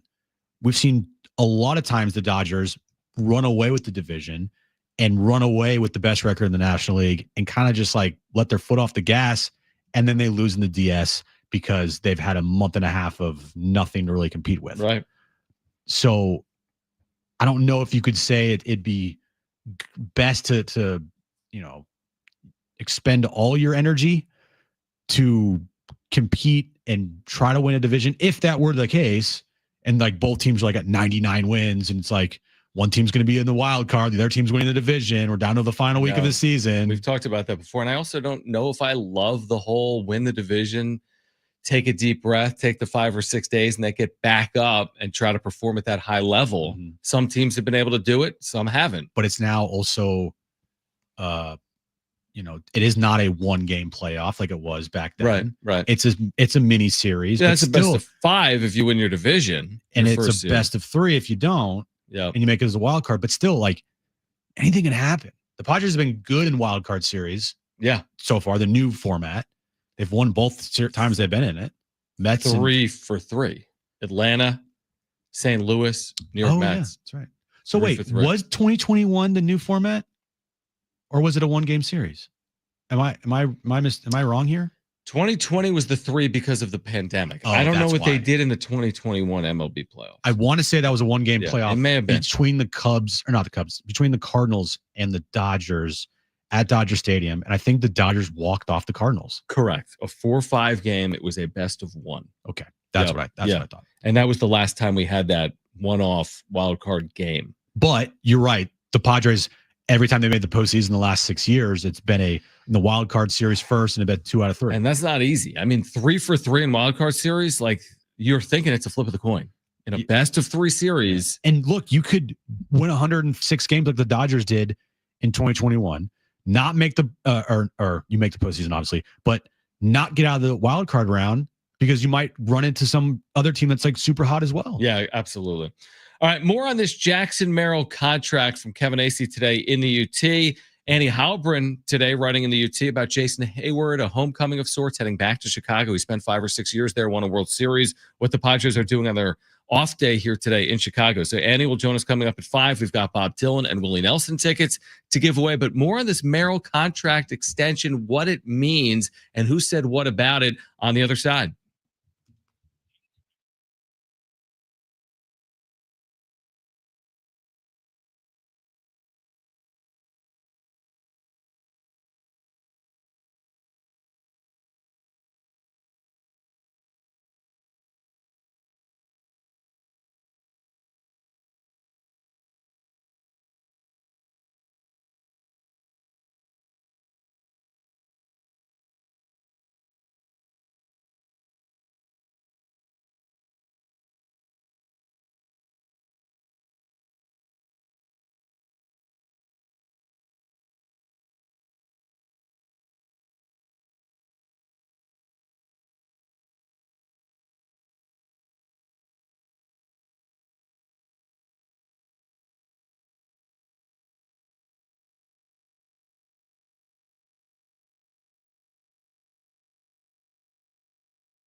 All right, this update is brought to you by the San Diego International Airport. Padres, they have an off day today. They're on their way to Chicago to face the Cubs for a 3-game series starting tomorrow. I know they're already there. Does it take 24 hours to get there? What are they taking? A train? They're already there. Okay. Shut up. Tomorrow, 11:20 a.m., first pitch in Chicago. 3 against the Cubs and 3 against the Athletics. Moving over to NFL news. Today, quarterback Geno Smith signed a 2-year, $75 million contract extension with the Las Vegas Raiders. San Diego International Airport is getting an upgrade. The new Terminal 1 opens this fall. Lots of elbow room, faster security lines, and more dining and shopping options are on their way. Check out all the upgrades at newt1.com. I'm trying to envision this like minivan, like this long line of Get losers, we're going to Chicago. Right. So that the game ended yesterday. It's like 4:00 Pacific. Actually, they're winners. All right. So the game ends and they're like, hey, we got to get to Chicago for a game on Friday. How should we get there? Like, what do they do? Like, how did they play baseball in the 1800s? Now, I know there was no team in LA, but how'd you go from Philadelphia to St. Louis? On a train? Probably. When did they invent the plane? Those dudes, those brothers? You know what I mean? Like, it wasn't the easiest thing in the world. There were teams used to go to the Rose Bowl. They would take a train from like Chicago. Who did invent those airplanes? Was the Wright brothers? The Wright brothers? Yeah, I think they do it in North Carolina, but they were born or died in Dayton, Ohio, because Wright brothers are all over Dayton. The first airplane. What year was it? Says it was 1903. Yeah, it makes sense. So they were taking trains. The flight lasted 12 seconds and the aircraft flew approximately 20 feet. That's what I call like a crash. Like if you're only in the air for like 10 seconds, that doesn't sound overly promising. Yeah, I think it was North Carolina. That's why their license plates say first in flight. Yeah, Kitty Hawk, I want to say. Okay. I love how Jim is learning like just like things that elementary kids learn. I love how you learn them every day on Jon and Jim. I'm learning like, more. There's 50 states. Neat. I'm learning more on the radio than I learned in my history class. Oh, there's no question. There's no question about it. Yeah. We touched on this earlier. Manny Heilbrunn will join us coming up at 5 p.m. What we touched on earlier was what Kevin wrote. And there was a good amount of reaction on our text line, 70470. Start it with team. You can call us as well. 877-767-4760. Again, I don't think it's the biggest story in the world. We didn't start the show even with it, but I do think it's interesting what Kevin noted in his article today, which is the MLBPA, the Players Association, attempted to prevent Jackson Merrill from signing his extension, seemingly because they thought he could get more dollars over less years to make him a free agent again, maybe earlier. And then Scott Boras chiming in, and he always does make himself the center of attention, by the way. Shocker. And he always wants his clients to be protected and maximize dollars. But Scott Boras saying this, if a player signs a contract for team relationship purposes, the key provision is a full no trade. Without it, the likelihood of remaining with one team is highly improbable as the business of baseball supersedes all player preferences. Interesting. I mean, why are we ruining, or what is this saying? Like throwing water. Raining on someone's parade. Yeah, there you go. A little bit. Now, again, Jackson Merrill's a big boy. This is the major leagues. It's a big business. People can chime in. But like, again, everyone was like, unbelievable. What does this mean? I mean, everyone. Now, I get it. You take a step back or from afar, and the MLBPA was like, you could have gotten more money. And Scott Boras is like, oh, you think you're not going to get traded? Well, this is a business. Okay. Scott Boras, you can shut up. Yeah, because Jackson Merrill's a big boy, and he can make his own decision. You're not his agent. Thank God. Right. Otherwise, they're not getting this done. Maybe Jackson Merrill just tells Scott Boras to shove it. Well, that's why he's not maybe represented by him, though. Because I'm going to believe what Jackson Merrill is saying about why and how he feels about this contract, and just wants to play baseball, and he just wants to win, and he wants to do this to help AJ build the team around him and build a winner, because it's all he cares about is winning. And when I read those things and I see those things, it just makes him even more beloved for doing what he did. Completely. Because you never see this. You don't, because of agents like Scott Boras. And again, I'm not saying Scott Boras is wrong, because what's his job? To get his clients the most money. Right. Absolutely. And it's up to these owners to pay up and pony up their dollars. And a lot of times they don't do that, and it pisses me off. So you could say both are right. I'm just glad that, one, Scott's not Jackson's agent, because if he was, this deal would not have happened. There's a line in this article from Kevin where he writes, there's always consternation among agents and the union when a player signs, and then he puts this in quotes, a below market deal. It's something of an ebbing tide lowers all ships thing, 100%. Because they're part of a union for a reason. I understand that, but to what end? And also to each their own. What I mean by that is Merrill has to represent himself as well in this equation. And you have to look after yourself. And while we might say it's below market rate or it's team friendly, $135 million guaranteed is that. And if something were to go haywire before he signed an extension, there's no guarantee he does get $135 million in his career if he never signs the deal. So there's a lot of factors, I guess, is the point in here. What I do know is this. Merrill's going to be beloved here because of it. And then twofold, the Padres are going to have hopefully money to spend around him in the weeks, months, years to come. So I just feel like from a Padre perspective and a fan perspective, it's a huge win. And even if Scott Boras is mad or the MLBPA is mad. I could care less if Scott Boras is mad. Right. Not the biggest fan of Scott, obviously. But this contract that Jackson signed, it's such a good deal, not just for him, for mostly the fans. I'm so happy for Padres fans, because how many times have we seen in baseball and here in San Diego players leave because the organization couldn't or didn't want to sign them? Right. I go back to, the Jake Peavy era and Adrian Gonzalez, those type of players, right? They didn't want to go anywhere, but guess what? The organization at that time wasn't going to pay them the money. And here's the other thing, because we keep saying 9 years, 135. You're like, okay, I could see it where people say he could do more. That's fine. I agree. I think he's a player that can outperform that contract. But what the contract actually is, if he gets to 500 plate appearances every year, which is you talked about with Arise the other day. Arise had like 670 last year. 500 is not a high threshold for an everyday player. I mean, you just get there. All he has to do, he doesn't have to hit 300 or 200 or 100. 500 plate appearance threshold, if he hits it, it goes from 135 to 165 over the deal. So he gets $30 more million. That's not some crazy escalator where it's like win the MVP or win a World Series or hit 330. No, you bat 500 times and your contract goes up $30 million over those 9 years. Yep. And then also the 10th year option for 35 million. Yeah, there's some other things in there for $1 million here or there based on MVP finishes as well. I mean, it could be worth as much as 204. Yeah.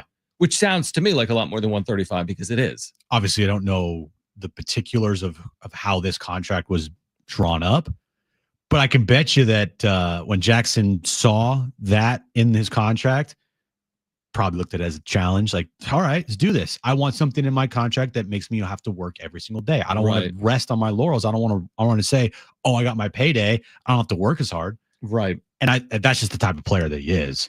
Like you talked about, the Kevin Acey articles the other day, right? How it motivated him. It was kind of like him and Kevin's thing. He would jab at Kevin if he would write something about Jackson slumping, and then Jackson would use that as motivation, go out there and go on a tear. You don't think Jackson's going to look at this in his contract and be like, oh, 500 plate appearances? Bet.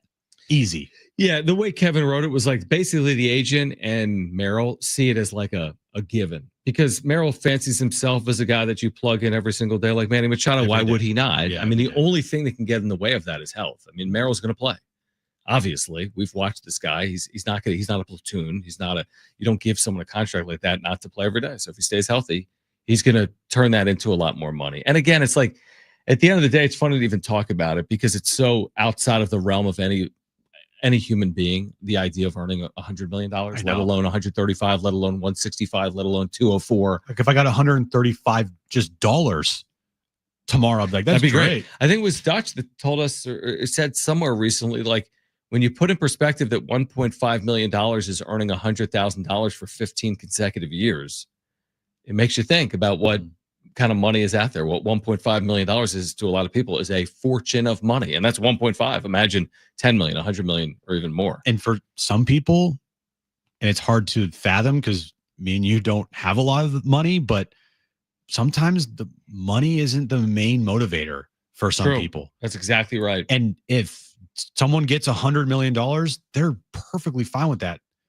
Yeah, how could you not? How could you not be? Yeah, it's a great point. And for Jackson in a sport where you are seeing some like ridiculous contracts, and you're going to continue to see some ridiculous contracts. Absolutely. He said, "Yeah, I get that, but I'm also good with 135, which will go up because if he gets 500 plate appearances, like you said, And you know what? I can live off that. I'm set for life. My family's set for life. My family's set for life. My next generation of family set. Like, we're good. He's not the guy that I see going out and being the first purchase that he buys with his new contract is like 5 new cars. Like, he's just not that player. Right. He's like, hey, can we go to the batting cage or something? You know what I mean? Like, right. He just wants like, to go get the unlimited pack at the batting cage now. He used to only get like 50 swings. Now I'll get like 100. Well, he can go to Petco and they have a little better batting cages. Then just going to like the one with like the rubber balls with like the. What I meant is like instead of going out and shopping, he's just going to go to the batting cages and just like hit and just practice and just try to get better and better and better. Is he married, engaged, or he's been dating someone since what, high school? Maybe? Yes. Yes. But I saw a photo that the Padres posted. It's his girlfriend. Okay. Yeah, they've been together for a while. I don't know if she'll necessarily have to work though after this. I don't know if she is working. She might be a student. I think she's the same age as him. She's young. She is 21. Yeah. So, all right. On the other side, Fernando Tatis Jr. weighs in on the Padres-Dodgers rivalry. What did he say? We'll share it with you next.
All next week, Jim. iHeartRadio week, only on Wheel of Fortune, with surprise appearances by some of the biggest names in music. Maybe Jon and Jim, if you tune in. Well, we're not music. No, you're right. That's fair. It's also your chance at home to win incredible trips to exclusive iHeartRadio events. Watch Wheel of Fortune. Check your local listings. If you could go on any game show, which would it be and why? Ooh, great freaking question. Isn't that a good question? I'm talking historically. You could go on, what was that one? No Whammies? Like 80s set. What was that called? No Whammies. Press your luck. Amazing game. There was the thing with the wheel, not the fortune. Price is Right. Yeah. I think I would do Family Feud. Really? So you'd bring the whole family? Yeah. I guess that's kind of That's the prerequisite. point. Yeah. Family Feud over Who Wants to Be a Millionaire? Oh, for sure. But don't you want to be a millionaire? What do you win on Family Feud? Like $1? No, you win money. $1. Or Jeopardy, you can win a ton because you keep winning. I just know I would freeze on Jeopardy. No, you wouldn't freeze. You just wouldn't know any of the answers. Geography for 500. What's your name? Yeah, that'd be a problem. Jeopardy, I would not even. It would. I'm not qualified for Jeopardy. Spell cat. K-A-T. K-A-T-T. All right, so your answer is Family Feud. Maybe if every Jeopardy, if it was like a theme Jeopardy, like Star Wars or like sports. Marvel. Sports, yeah. It'd be good. Sports Jeopardy was awesome back in the day. That existed. So your answer is Family Feud. Brent, what is your I can go on a game show? Maybe $25,000 pyramid. I wasn't a huge fan. I would watch that all the time. I thought it was hard. You're staring. You've seen Not compared to Jeopardy. Do you know that, Jim, or no? No. You don't know $25,000 pyramid? No. What am I supposed to? This show's over. Yeah, you just stare at each other and like say like, how did it even work? Like you there would be certain phrases and words you couldn't say. So like if it was like Padres, you'd have to be like baseball team, California. Oh, and then you'd be like Padres, and then they go to the next. And then they had like they had the big pyramid and like yeah. The higher you got up the pyramid, the more money you won. That's like the Dick game Clark hosted it. that you do on your phone, and you have like you put on your forehead, and it says like the name of something. Absolutely. And then the person across from you has to like explain it without saying it. 100%. Okay. Yeah, that's exactly what it is. I would do Who Wants to Be a Millionaire because I just want money. And then I would not use you as my phone line or whatever, my lifeline. You know, it'd be a fun. Well, yeah, no crap. You know, it'd be a game show that I would think I would want to go on, but at the same time, it's just all luck. Is the what's the one with the briefcases? Oh, Deal or No Deal. Yeah. I like that because then all of a sudden it's like, do you take the offer? Do you not? Yeah, like it's like gambling. Yeah, I don't even think they have Deal or No Deal around nowadays. They have so many. They do though. Do you know that it's Deal or No Deal Island now? Oh wow, interesting. They come up with so many different game shows now on television that it feels like there's a new game show like every other week. There may be. Like there's just coming up today, Foursquare, whatever. And you're like, huh? I love Foursquare, whatever. That's my favorite show right now. It's a good show. I don't know why we're asking Fernando Tatis Jr. about the Dodgers, but I'm here for it. So sure. This is it Kevin's article. So they're not going to meet until June. We've talked about it. They'll play 7 times in 11 days, right? And Shohei walked off. We briefly mentioned it earlier on his bobblehead night. So the Dodgers are 8-0. The Padres are 7-0. This is what Tatis had to say about it. We're in the same momentum of last year. Obviously, they won it all. And obviously, we were en route to do the same thing, but they got ahead of us. Both teams are just hungry. We got to show it more than them. We just have to come and play every single game like this. That's such a Tatis quote. I really hope that these two teams are on a collision course once again. For the playoffs. Yeah. Would you prefer to play the Dodgers in the playoffs to get to a World Series or just avoid them altogether and the Phillies pick them off or whomever? What's the saying? Got to be the best. Be the best. You got to beat the best. And they've gone through them 3 times. So is that the preference to play the Dodgers in the postseason or to quote unquote get lucky?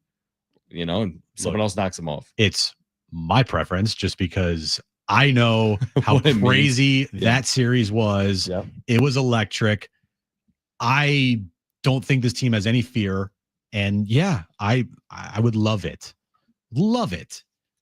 But again, I'm sure there are a lot of fans out there that wouldn't want that. Now we're talking postseason on April 3rd. It's an off day. I know They're it is. 7-0 and 8-0. It's the 5th time in baseball history. All I said was I hope, over the course of the season, this leads to a collision course that it's been brewing. It brews all year long. And Well, your collision course is in the postseason, right? yeah. That's why I asked the question.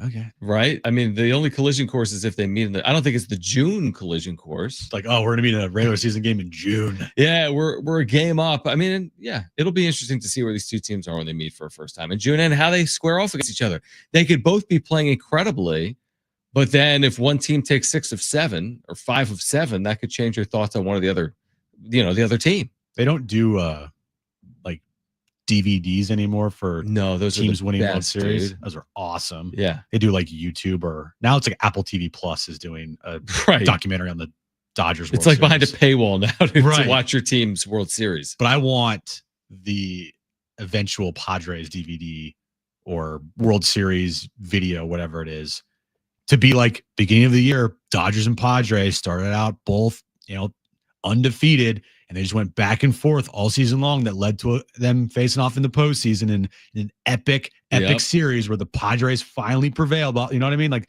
that'd be cool. Divine Sports Gospel in the chat. What's up, man? He says we want all the smoke. All the smoke. Yeah, bro. I do like bring it on. Yeah, I don't dude. think anyone's running away from anything. No. Especially the way the Padres played the Dodgers last year, just in general. And we know regular how season and crazy postseason. those series are. Incredible. I love those series. I mean, that entire Dodger Padres series, I was like Drama. yelling at my television. So much drama. Now, Game 5, watching that entire thing was like no drama. It's like I'm just sitting there like do something meme. Yeah. Just nothing happened. 2 solo home runs. That was the entire game. And I'm just thinking about Game 2 and Game 3. Oh my gosh, the feelings you I'm had like, then. man, if only they could have just finished that off, because that would have been an iconic moment if they finished off those series. It still kind of is when you think back. Like, I still get chills thinking about that Tatis homer in Game 3, and then Tatis just the ass whooping in Game 2. tongue. Like, Profar jarring with the crowd and left. Yeah. Now all Dodger fans are like, see, Yeah. he was angry because he was taking steroids. What was the video that who produced the video that you sent me last night? Which basically was, hey, is it any surprise that Profar was taking steroids? You're like, the video you sent was comical. It was like, this guy didn't do anything for 10 years. Then he hit last year and was like fighting everyone on field. Yeah, we couldn't play it. We can't play because No, there's like a lot of cussing in it. He doesn't call him Jerkson. He calls him Jurgensen or something. Yeah, what is that? Because it's just like a satire. It's like a funny bit. It's I know. hilarious. It is funny. It is funny. You didn't tweet that, did you? No. I'm saying I would tell people to find it on your on your social. It's out there. Look, a bunch of people. Yeah, it's been retweeted retweeted. it. It's funny. It's hilarious though, because like, does a I laughed. 31-year-old player really benefit from steroids? Absolutely, he does. And here's how. Yeah. All right, coming up next hour in the 4:00 hour, we have tickets to give away to see Willie Nelson and Bob Dylan right here in San Diego. This will be May 15th at the North Island Chula Vista Amphitheater. So be listening for your chance to win those tickets. Again, Willie Nelson with Bob Dylan. We'll get to the wrap on the other side. Then Annie Heilbrunn writing about Jason Hayward and the Padres giving back today on an off day in Chicago. She will join us. She wrote about this today in the Union Tribune. She'll join us coming up at 5 p.m. There's a lot to get to over the final 2 hours of the show, including that Willie Nelson, Bob Dylan giveaway. Hour 3 of Jon and Jim in the Wrap coming up next. Stay with us.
This update's brought to you by the San Diego International Airport. Padres off day today. They take on the Cubs for a 3-game series starting tomorrow morning in Chicago. 11:20 first pitch. Shoto Imanaga on the mound for the Cubs against Randy Vasquez for the Padres. Moving over to NFL news of the day. Geno Smith signed a 2-year, $75 million contract extension with the Las Vegas Raiders. And going back to the Padres today, they announced that they have selected Oscar Gonzalez to the Major League roster. They've optioned him in AAA El Paso. And to make room on the 40-man roster, Johnny Brito has been transferred to the 60-day IL. Also, Eggy Rosario, he's cleared waivers, John. He's been outrouted to El Paso. San Diego International Airport is getting an upgrade. The new Terminal 1 opens this fall. Lots of elbow room, faster security lines, and more dining and shopping options are on the way. Check out all the upgrades at the new T1.com now. Getting you all set for that drive home. Let's just start the show. Here's Jon and Jim. All right, San Diego and Southern California, what's going on? This is hour 3 of Jon and Jim. We have Manny Heilbrunn joining us coming up at 5 p.m. Writing today in the UT about Jason Hayward heading home, so to speak. He resides in Chicago. He won a World Series with the Cubs. He spent 5 or 6 years there. In the prime of his career, on an off day, the Padres are volunteering with Hayward, or a majority of the Padres are today. So Jason Hayward heading home, and a reunion of sorts for Hayward coming up this weekend. He gave the speech. Cubs fans will always love it. Well, because when they had the rain delay in Game 7 of the World Series, he gave the motivational speech that got the team pumped up. After the Rajai Davis home run, the tarp goes on the field. A lot of players credited his speech during that rain delay to them pulling it out in extra innings. Remember that game, Jim? Were you walking? Was I walking? Were you like a toddler? I forget what year was that? It's like walking. You're probably 35. You're always I'm a goo goo gaga. How old are you now? 35 or 36? 36 for the next 5 years. Exactly. That's exactly right. I remember that series very well, John. Who won? The Chicago Cubs. So can I share something real quick? We'll get to the wrap in a moment. Yes, Sean. Open floor. We have plenty of time. 100 hours. Rajai Davis, who hits that home run for Cleveland, right? At the time, the Indians. Uh-huh. My first year in minor league baseball, Rajai was on that team, the Lynchburg Hillcats. He was a Pirates affiliate, 2003. Wow. The Wayback Machine.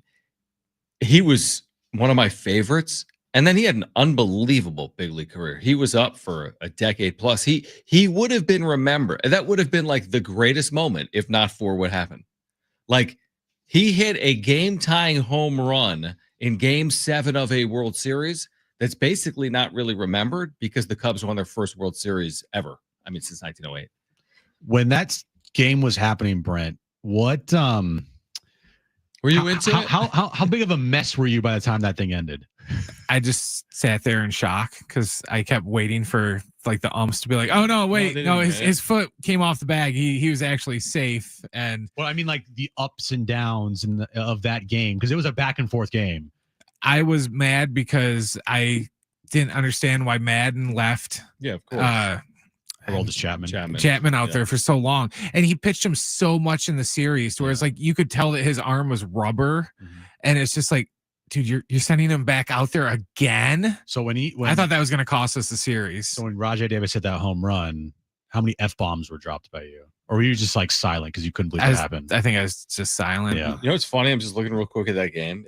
So the Cubs led 1-0, then they led 5-1, then it was 6-3. They led the whole game is the point. Then there's the home run. It's 6-6. There's a rain delay. They scored 2 in the 10th. Cleveland scored 1 in the bottom of the inning. And that's crazy because that had been, man, that was over 100 years for the Cubs from 1908 to 2016. That's unbelievable. And it's not 100 years for at the time, the Indians, but. Oh, you're getting up there now. I mean, it is a long time for Cleveland. Yeah, they're still waiting. Yeah, they are. Right? They're still waiting. San Diego's still waiting. Their drought's longer than the Padres. Yeah, good point. I don't know how long they've been around because they were something else before, the spiders and all this stuff. But yeah, they have been waiting since, just arguably 1896, 19. It's been a while. 1896. Well, someone mentioned yesterday, and it kind of was a bummer for me. They're like, it was on the wrap-up show. They're like, it's all good. It took the Dodgers 72 years to win a World Series. I'm like, wait, excuse me, what? Like, huh?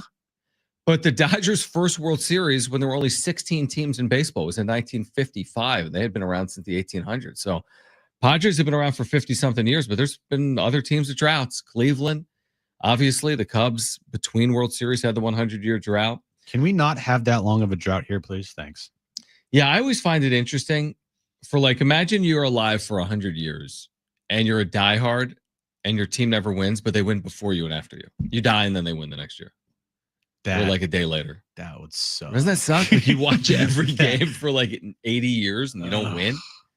That's why sports is just, you love it and you hate it. Mostly love it, but it just, man, sports could just kill you, literally. Well, I've always said that disappointment far exceeds any.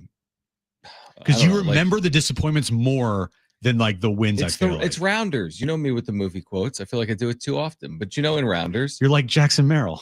No, what you got all these quotes. I am. I should have a John Schaefer and Jackson Merrill quote book.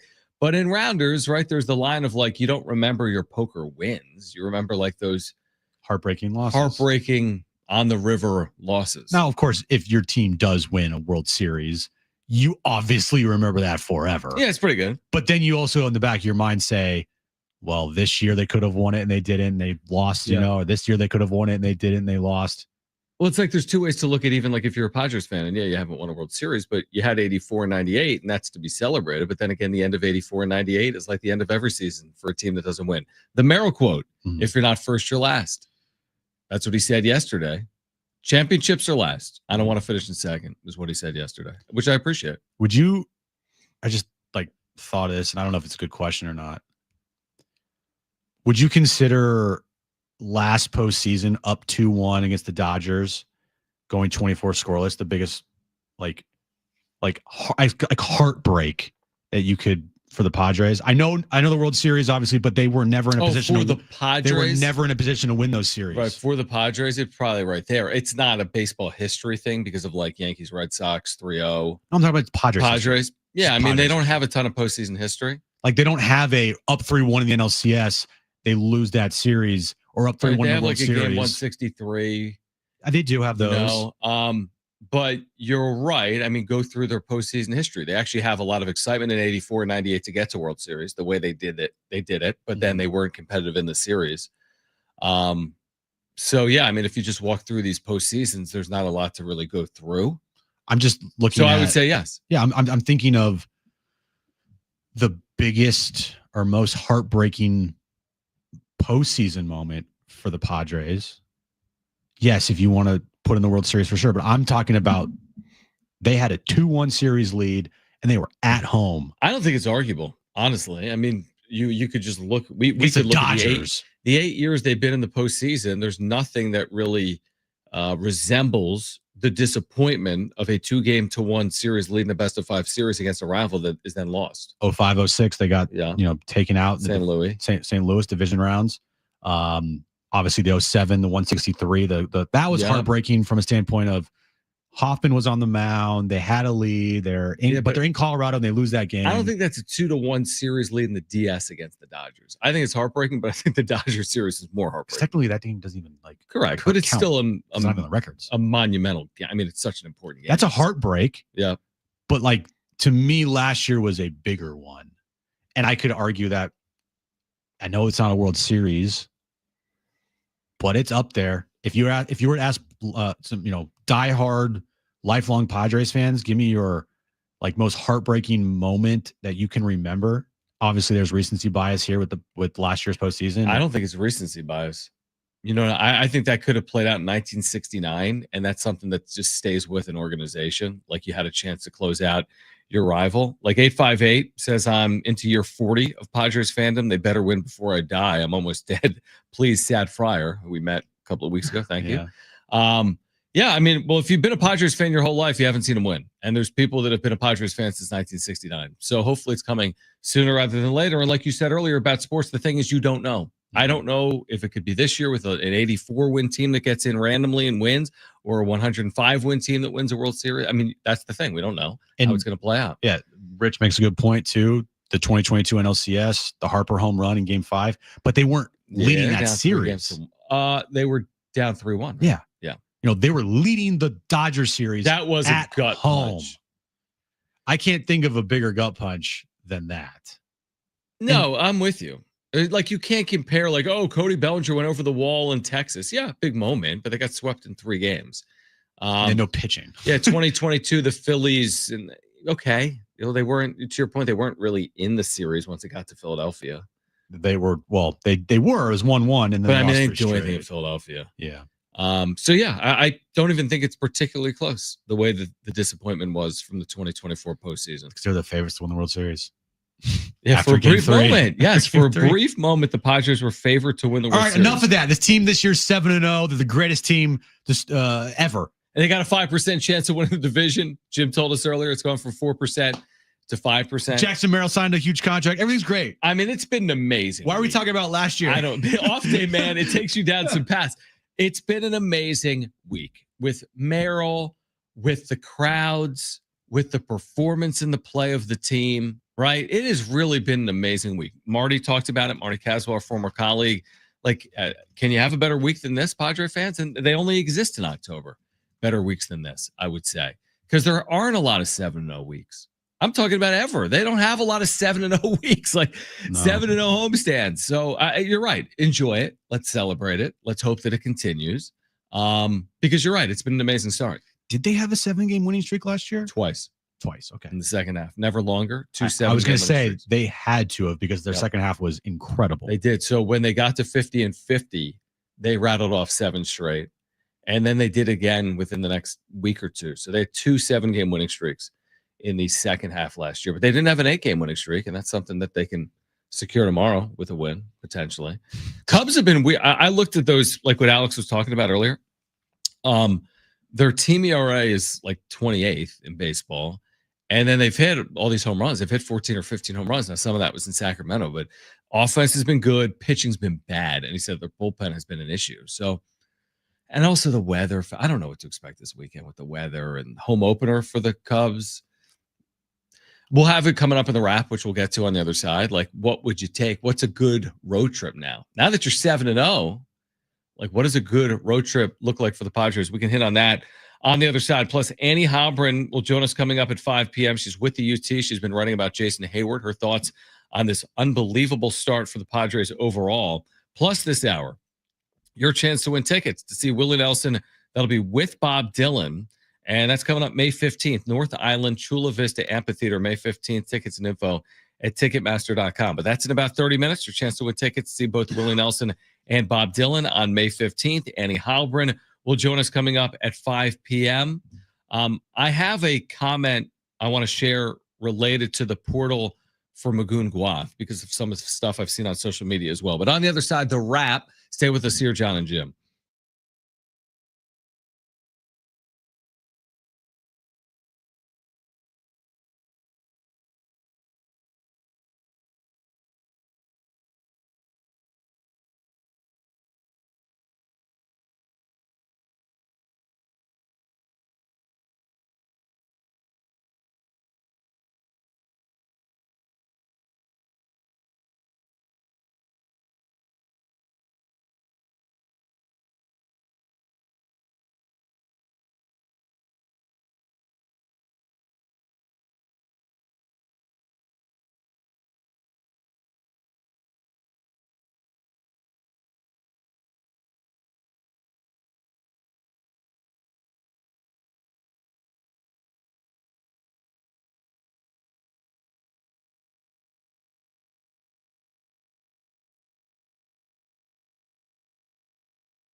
Annie Heilbrunn coming up at 5 p.m. with the UT, friend of the show. She'll join us coming up in about 30 or 40 minutes later this hour. Your chance to win those Bob Dylan and Willie Nelson tickets. Some thoughts on the Magoon Guath saga when he was in the portal that I need to share. Some of the stuff I've seen from Kentucky is absolutely absurd. And not like Kentucky, the program, not the team. Get it off your chest, man. For some of these fans, do you want to do the rap now, or you want me to share this Magoon? I think you should let this. I need to get this off. Get this out of your system. Okay. So this is what I'm going to get out of my system. Yeah, what tweet set you off, or it's post this. or whatever? So Kentucky basketball updates. Like, look at this post, Jim. On Instagram. This is what I've been telling you. Create posts like this, all right? You want 10,000 likes? You want me to do that? I do. Okay. Tell Erin when she's like, hey, do you want to have dinner? You're like, no, I'm in the lab creating images for Instagram. I already do that. I know. She wants to kill you, right? Yes. Believe me. I get it. So there's this, Kentucky has such a following, obviously, right? It's Kentucky. So this Kentucky basketball updates goes, we reached out to Magoon Guath in the aftermath of the mess that was yesterday's quote unquote commitment from him. Mess. As in, Kentucky thought all these insiders that cover Big Blue Nation and Kentucky, crystal balled, predicted that Magoon Guath was going to Kentucky. So they reached out to Magoon on Instagram, and this is what Magoon wrote back. And I don't know what they said, but they posted a screenshot of Magoon Guath, which is ridiculous. I right? hope they let him know. Yeah, I do too. And he wrote, I appreciate it, man, for real. Also, who was telling people that I was already committed to Kentucky? I for sure never gave any coach any verbal commitment. And the reason this kind of, I don't know, gets under my skin is that me. I'm going deep into the web during this stuff. You're in the deep portal. I am. I'm in the portal that isn't the transfer portal. So last night I'm listening to a Kentucky sports radio show. Of course you are. And the guy's like, and I'm listening to the show, and this guy who scoops commitments is like, well, he gave the coaches his commitment, so he must have gone back on that. Like, no. You're trying to come up with an excuse to protect yourself and your little show at the expense of these student athletes. And I think that's bogus.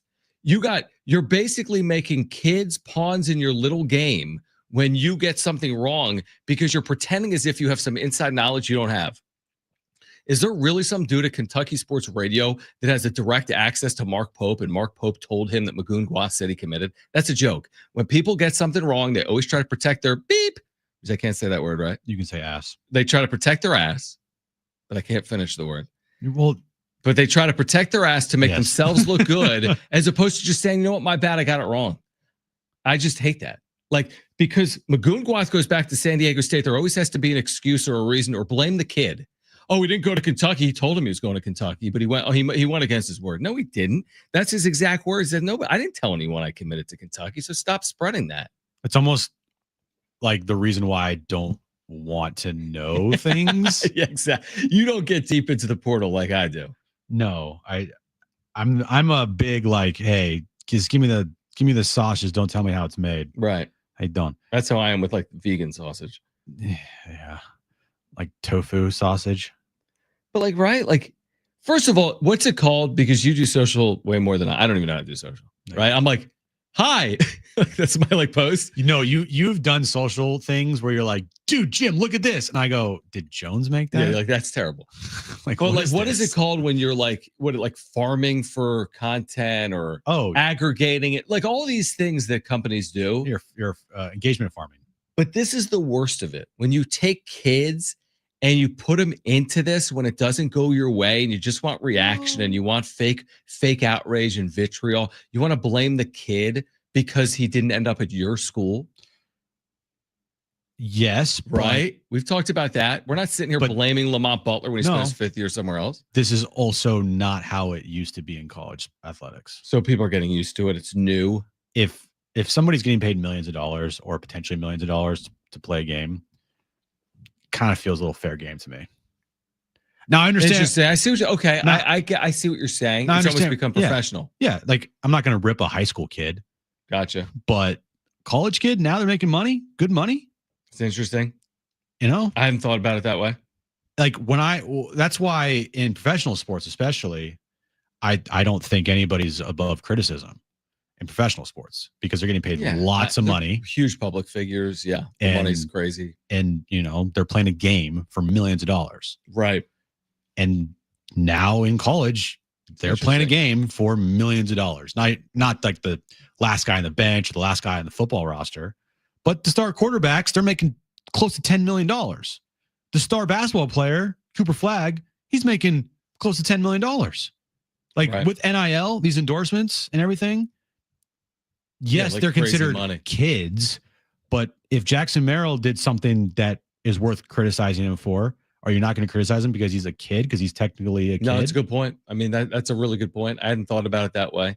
I guess what I don't like it, and your point's valid, and I completely see it, but I also don't like when the big kid on the block doesn't get their way, there always has to be you always have to do it at the expense of why you didn't get your way. So oh, we didn't get Magoon. Oh, they didn't want him. Oh, they must not have wanted him. And that they actually would prefer this player or how about just this?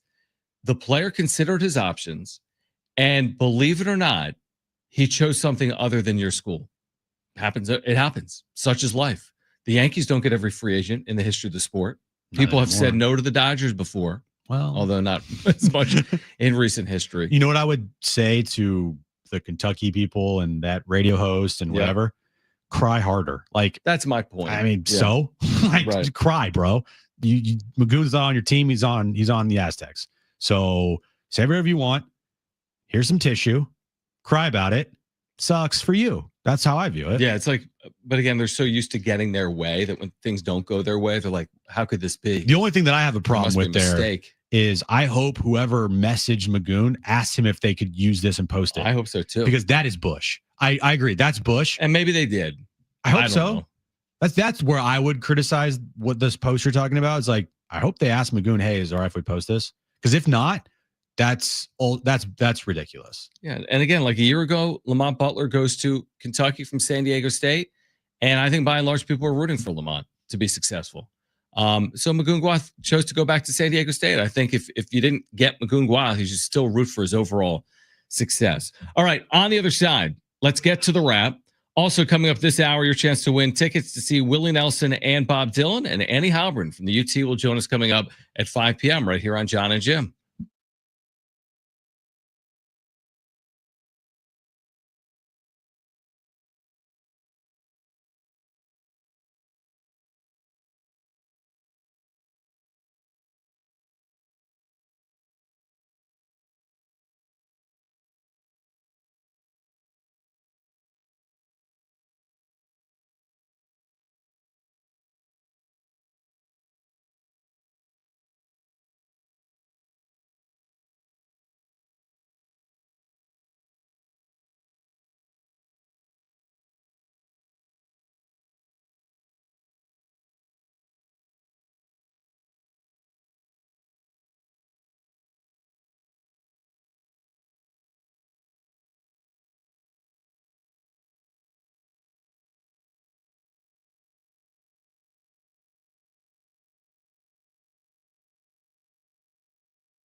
This update is brought to you by the San Diego International Airport. Padres off day today. Take on the Cubs for a 3-game series starting tomorrow morning in Chicago. Randy Vasquez will be on the mound for the Padres against Shoto Imanaga for the Cubs. News with the Padres today. Oscar Gonzalez has been selected to the Major League roster, but he's been optioned to AAA El Paso. Johnny Brito has been transferred to the 60-day IL. And Eggy Rosario, he's cleared waivers, and he's been outrighted to AAA El Paso. NFL news of the day, Geno Smith signed a 2-year, $75 million contract extension with the Las Vegas Raiders. San Diego International Airport is getting an upgrade. The new Terminal 1 opens this fall. Lots of elbow room, faster security lines, and more dining and shopping options are on the way. Check out all the upgrades at newt1.com. All right, Annie Heilbrunn from the UT will join us coming up in 30 minutes. And we'll give away Willie Nelson and Bob Dylan tickets in 15 minutes, roughly. So be listening for your chance to win those tickets to see Willie Nelson and Bob Dylan on May 15th. Here in San Diego, we typically get to the wrap around 4, but we'll get to it right now. It's time for The Wrap, presented by Sombrero Mexican Food. Check out their website at sombreromex.com. Who wins tonight's Warriors-Lakers showdown in LA? Let's try a showdown tonight, late in the NBA regular season, Jim. You can listen to the game right here on the station, 7 p.m. It's going to be the Lakers. Warriors, they don't play the Lakers well. LA, they do not play well in LA because it's LA and they just go out and party. Like the other night. Warriors don't play LA well in LA? Yes. Okay. They were out at the LAFC Inter Miami match the other night. I don't expect the Warriors to win this game. I just don't. I need to see the Western Conference standings because we're getting late now. They are bunched up. Yep. About a week and a half left. So the Lakers right now are the 3 seed in the West. They're 3 games behind the Rockets for the 2 seed. So that to me seems unlikely. And your Warriors, literally, Jim, are just 2 games behind the Lakers in that 5th spot right now. So this is a huge game because this is the 76th game for the Warriors and 76th game, I think, for the Lakers. So we're getting late. Huge game here in the West tonight. This year especially, it is an example why this play-in tournament is ridiculous. Oh, because of 9 and 10, right? They're so far back. They're 6.5. So the Mavericks are 6.5 games back of the Grizzlies for the 8th seed. Yeah, it's a joke. They're going to have an opportunity to make the postseason. Yeah, it should just be right. The Grizzlies should just move on. They're 7 games better than the team behind them. No, by the way, it's not even. It's teams are under 500. Dude, look at the East. Let me see these records.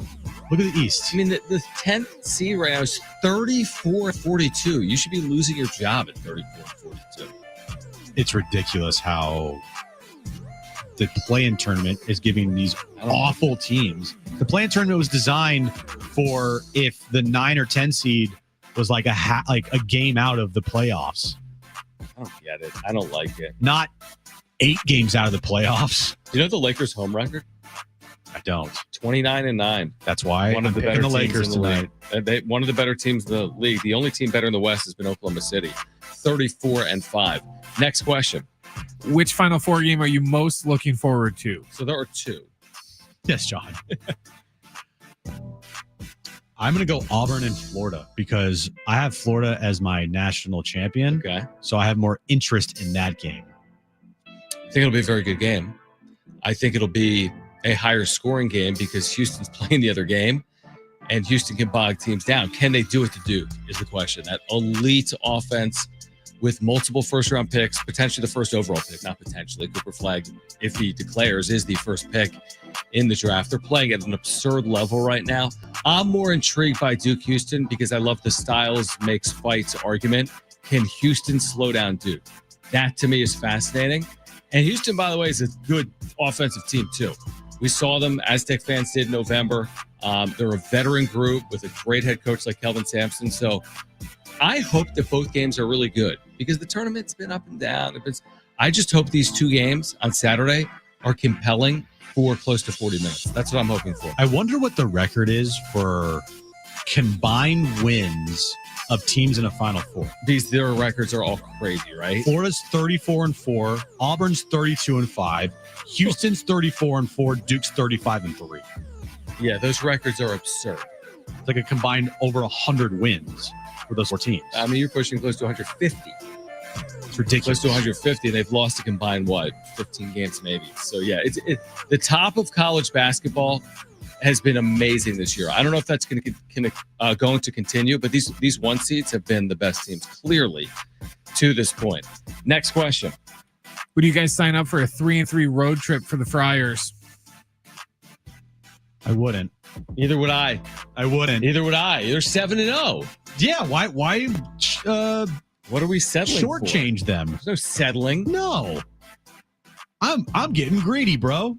I'm looking at 4-2 or better. Yeah, I'm looking at 6-0. Yeah, no, I don't want 3-3. I mean, I'm not going to kick and scream. Now, if at the end of the road trip they're 1-5, then yeah, I'll go back. I'll say, yeah, I would have signed up for 3-3, but no, man. No, the way they're playing, yeah, and the belief in this clubhouse, and I'm with you. I want 4 or more wins. Now, 3 of these games are against the A's, so yeah, I want to win that series, and I'd like to think I could win a series against the Cubs too. What is funny though is 3-3 road trip.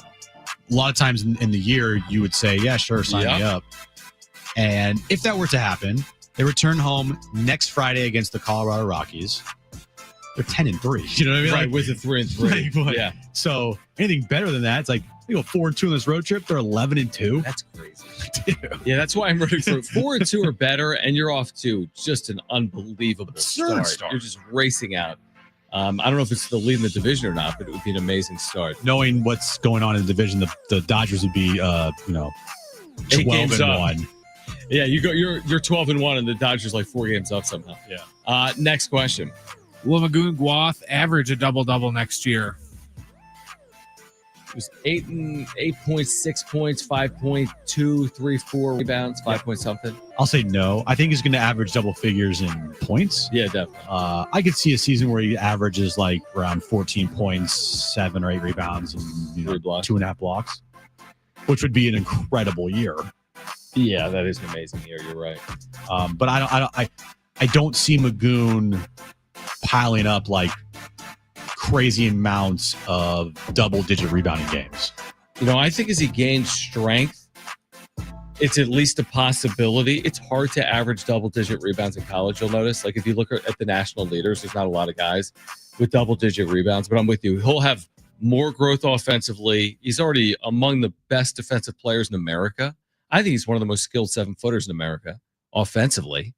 3-level scorer, right? He can shoot the 3-ball, mid-range jumper against the basket. Yeah, I'm with you. I think he could average 14, 15 points. I think he could average 8, 9 plus rebounds. And he averaged 2.6 blocks per game this year. He shot 51% from the floor, Jim. He shoots a lot of threes. And he shot 51% from the floor overall as a freshman. That's good. Yeah, it's really good. It's really good. Now, we don't have anything to worry about with the NBA draft process, do we? I guess you always do. I don't know enough about it because I haven't talked to scouts about it, but if someone becomes enamored with him and wants to grow his game at that level, it's always a possibility. I feel like in recent memory, when players say that they're going to enter the NBA draft, ...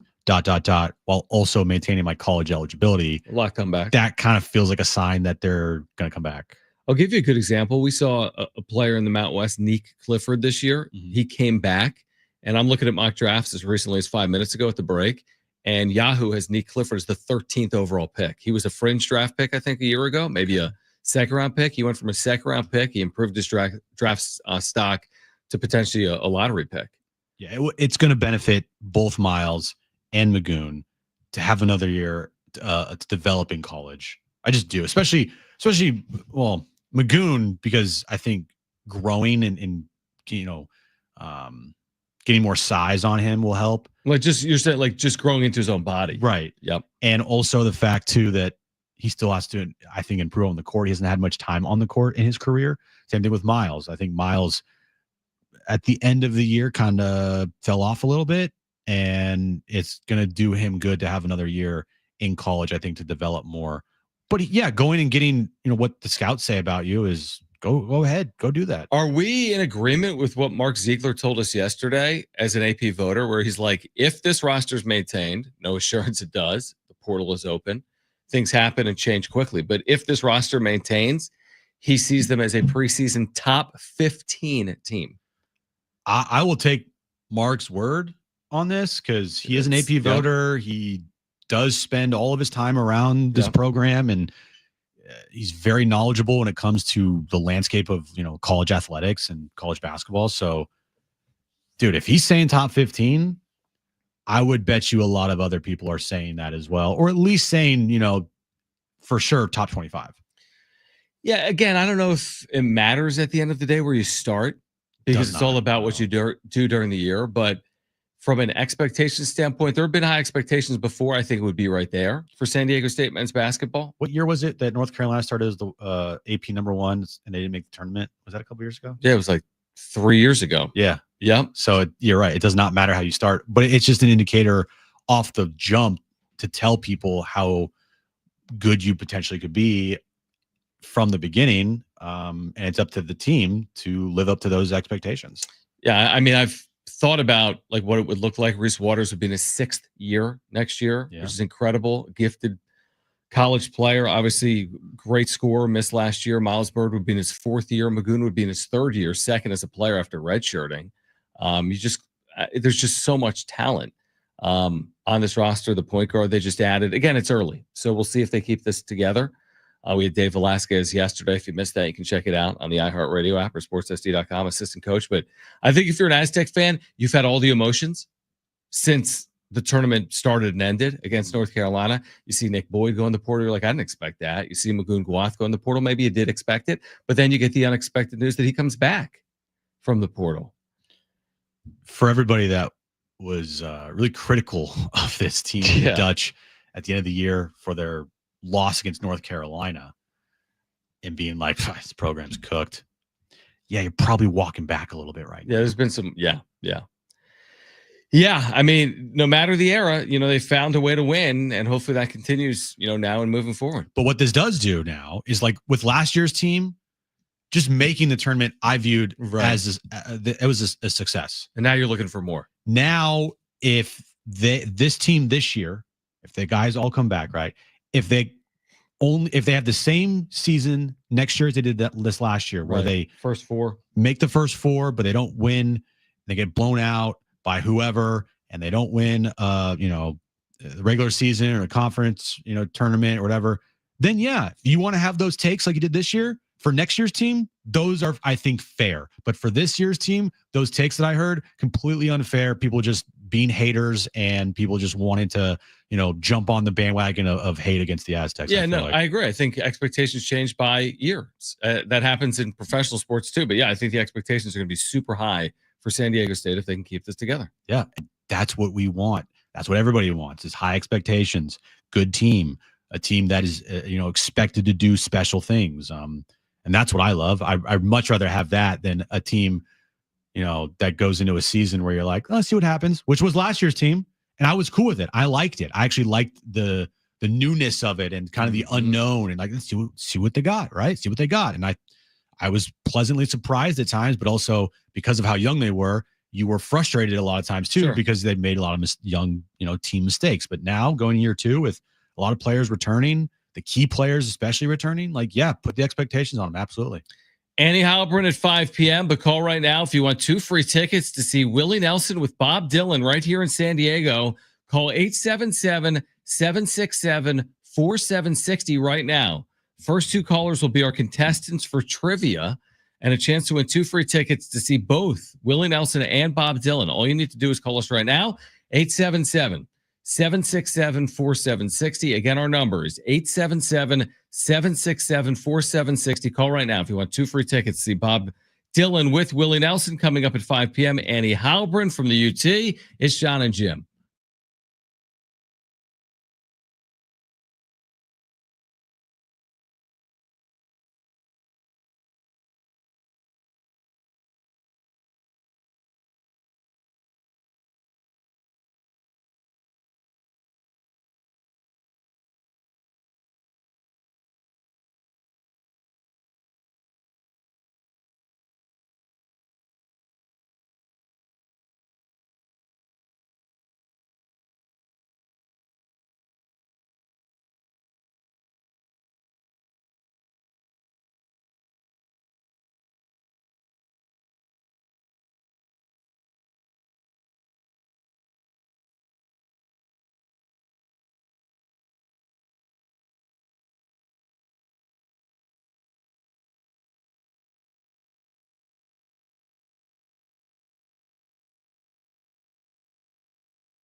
Right, Annie Heilbrunn, friend of the show, back with us coming up at 5 p.m. She's been writing about Jason Hayward heading back home.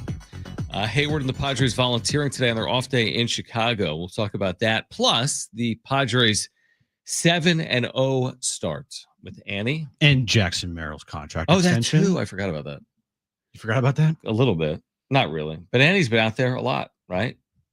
Over the last week. Yeah, she's been there every game. Every Thursday for the next 2 months. Nothing, by the way. Did you know that? They're off. Yeah, I did. They have an absurdly crazy amount of off days on Thursdays this year. It's what happens when you start a season March 27th. They're just building in more off days by starting earlier. And yeah, I guess it's better for player health and safety probably that they don't play as often. They're still playing 162. They're just doing it over more days now. It's now for 183 or 185. It used to be less days. So yeah, a lot of Thursday off days. What do you think they did? Well, they're volunteering, some of them today with Jason Hayward. Yeah, their first Thursday game of the year, this is bizarre, is May 22nd is their first Thursday game of the year. And they only play 8 times all year on a Thursday. So the more you know. Who would have thought? Thursday facts on Jon and Jim. Actually 9 if you included opening day, but I'm not including it. Doesn't count. Doesn't count. That one doesn't count. That one doesn't count. All right, coming up at 5, Annie will join us live, and right now, let's play.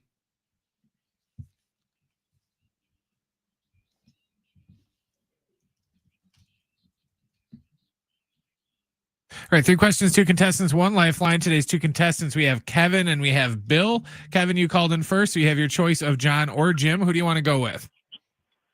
Jim's making a lot of sense today. I'll go with Jim. What? Whoa. What? Give me one example of where I'm Jim making was a lot making of sense. Yeah, give me an example of that. No, I don't want to hear. No, he said what he said. Let him have his moment. His comparison of Jackson Merrill being a kid to Magoon. Yeah, that was good. Getting paid in college athletics. That makes a ton of sense. Did you miss the part where he was like, "Were the Wright brothers from Russia?" Hey, stop! Don't stop talking. Bill, you get Jon. Okay. Okay, dokie. All right, Brent. What is the question of the day? Hey, I don't know if you guys saw it, but the Cardinals made Trey McBride the highest paid tight end in the NFL today. What? Can anyone sign a contract without being the highest paid something in the NFL these days? But Trey McBride is now the highest paid tight end in the NFL. Today's question, name the 8 tight ends with the most touchdowns since 2010. So we're looking for tight ends with the most touchdowns since 2010. Okay. Bill, you're up first. What's your first guess? You do have a lifeline if you want to use it. Kelsey? Travis Kelce? That's a good guess. Yeah, good guess. Very good. Kevin, you're up. What's your first guess? You do have a lifeline if you want to use it. I'm going to go with Gronk. Gronk? Also a good guess. Good guess. Bill, back to you. What's your second guess? You do have a lifeline, which is Jon, if you want to use it. Let's go ahead and use the lifeline. I'm already kind of sweating. Is it crazy when did Gates retire? He was already in LA, right? So, that's my, shot in the dark. I would say Antonio Gates. Antonio Gates, you take that, Bill.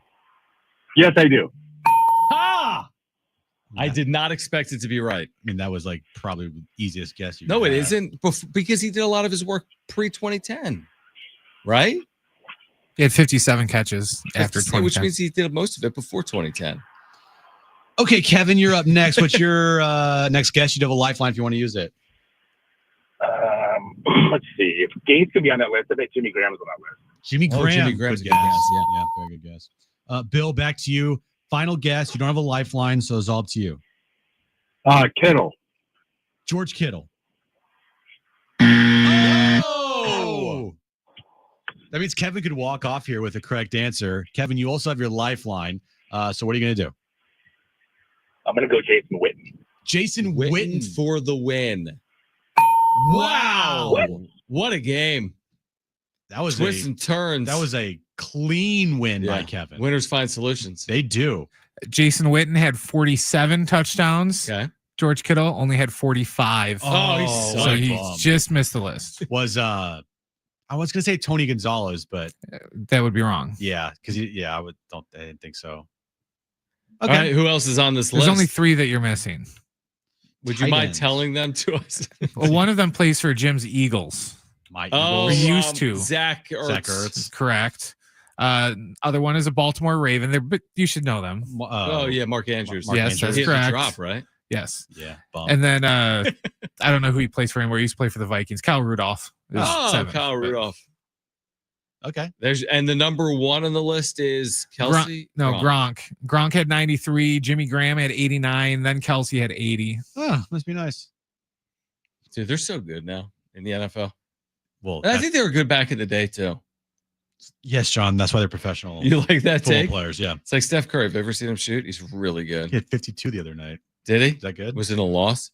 You see Jokic's Jokic had it in line? a loss, He had 61, 10, and 10 in a loss. which is like near the top of the most points scored in a loss in NBA history. Like, wait, what? Like, there's not a ton of examples of scoring more and losing. Ridiculous, man. 61 points. That is unbelievable.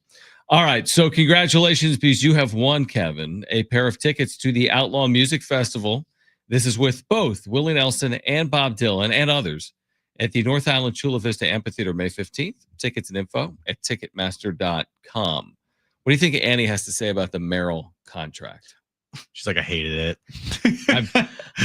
I wish they would have let him walk. Yeah, she got more money. What were they doing? What were they thinking? Yeah, how could you sign that? Well, she tweeted out, and that I read it the other day about the understanding of the relationship with the media, Oh, yeah. like the media and the player I saw relationship, that. Yeah. and how, being critical of a player is okay to do as long as it's fair and it's not over the top. Like, Stephen A. Smith attacking your fatherhood, right? True. Like, Yeah. like, hey, you got to be better type of thing. When we talk about that, we do it all the time, and we do it because Manny Machado, when he's slumping and when he has slumped, we've criticized Manny because he's the highest paid player on the team. Mm-hmm. And there's nothing that's like out of line when we are saying, hey, Manny, have his head that wears a crown. You got to be better. And probably there's a reason why this team isn't good right now. It's because you're not playing well. You got to step your game up type of thing. Mm-hmm.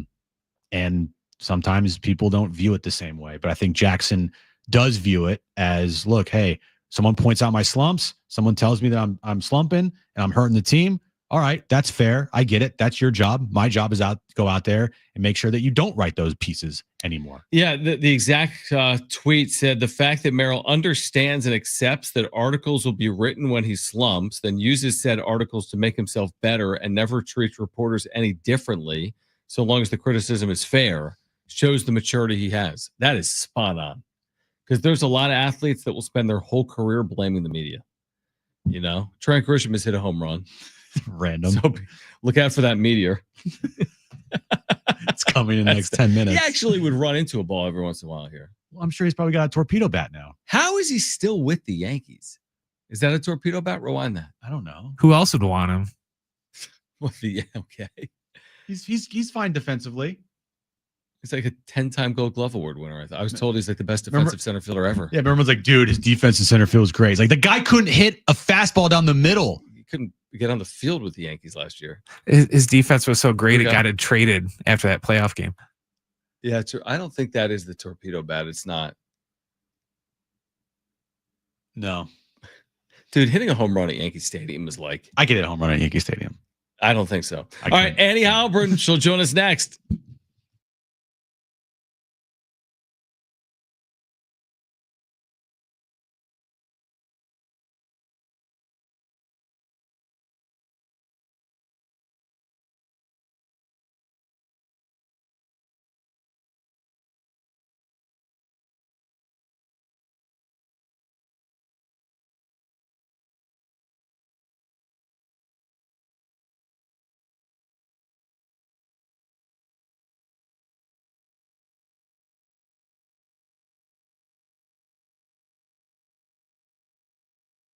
All right, so what could you do with an extra $75,000 right now, or even a couple $100,000?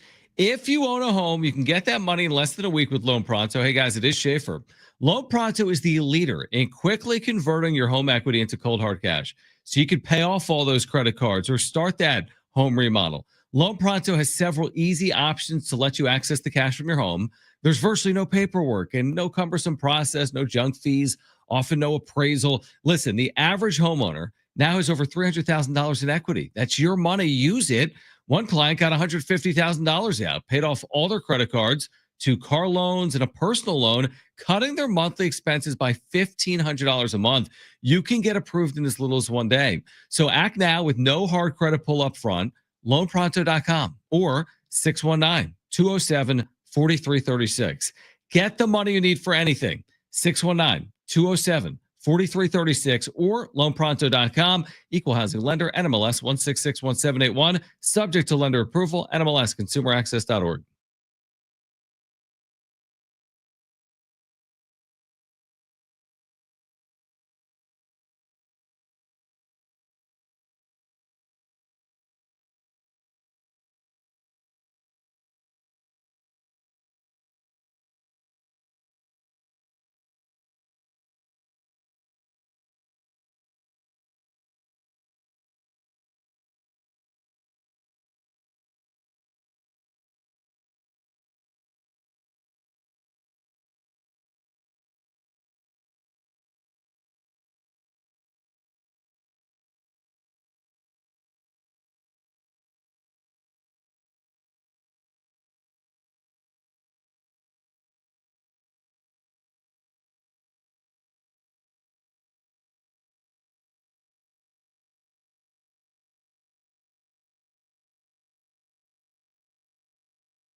All right, this update is brought to you by the San Diego International Airport. Padres off day today before they start their 6-game road trip. First road trip of the season tomorrow in Chicago.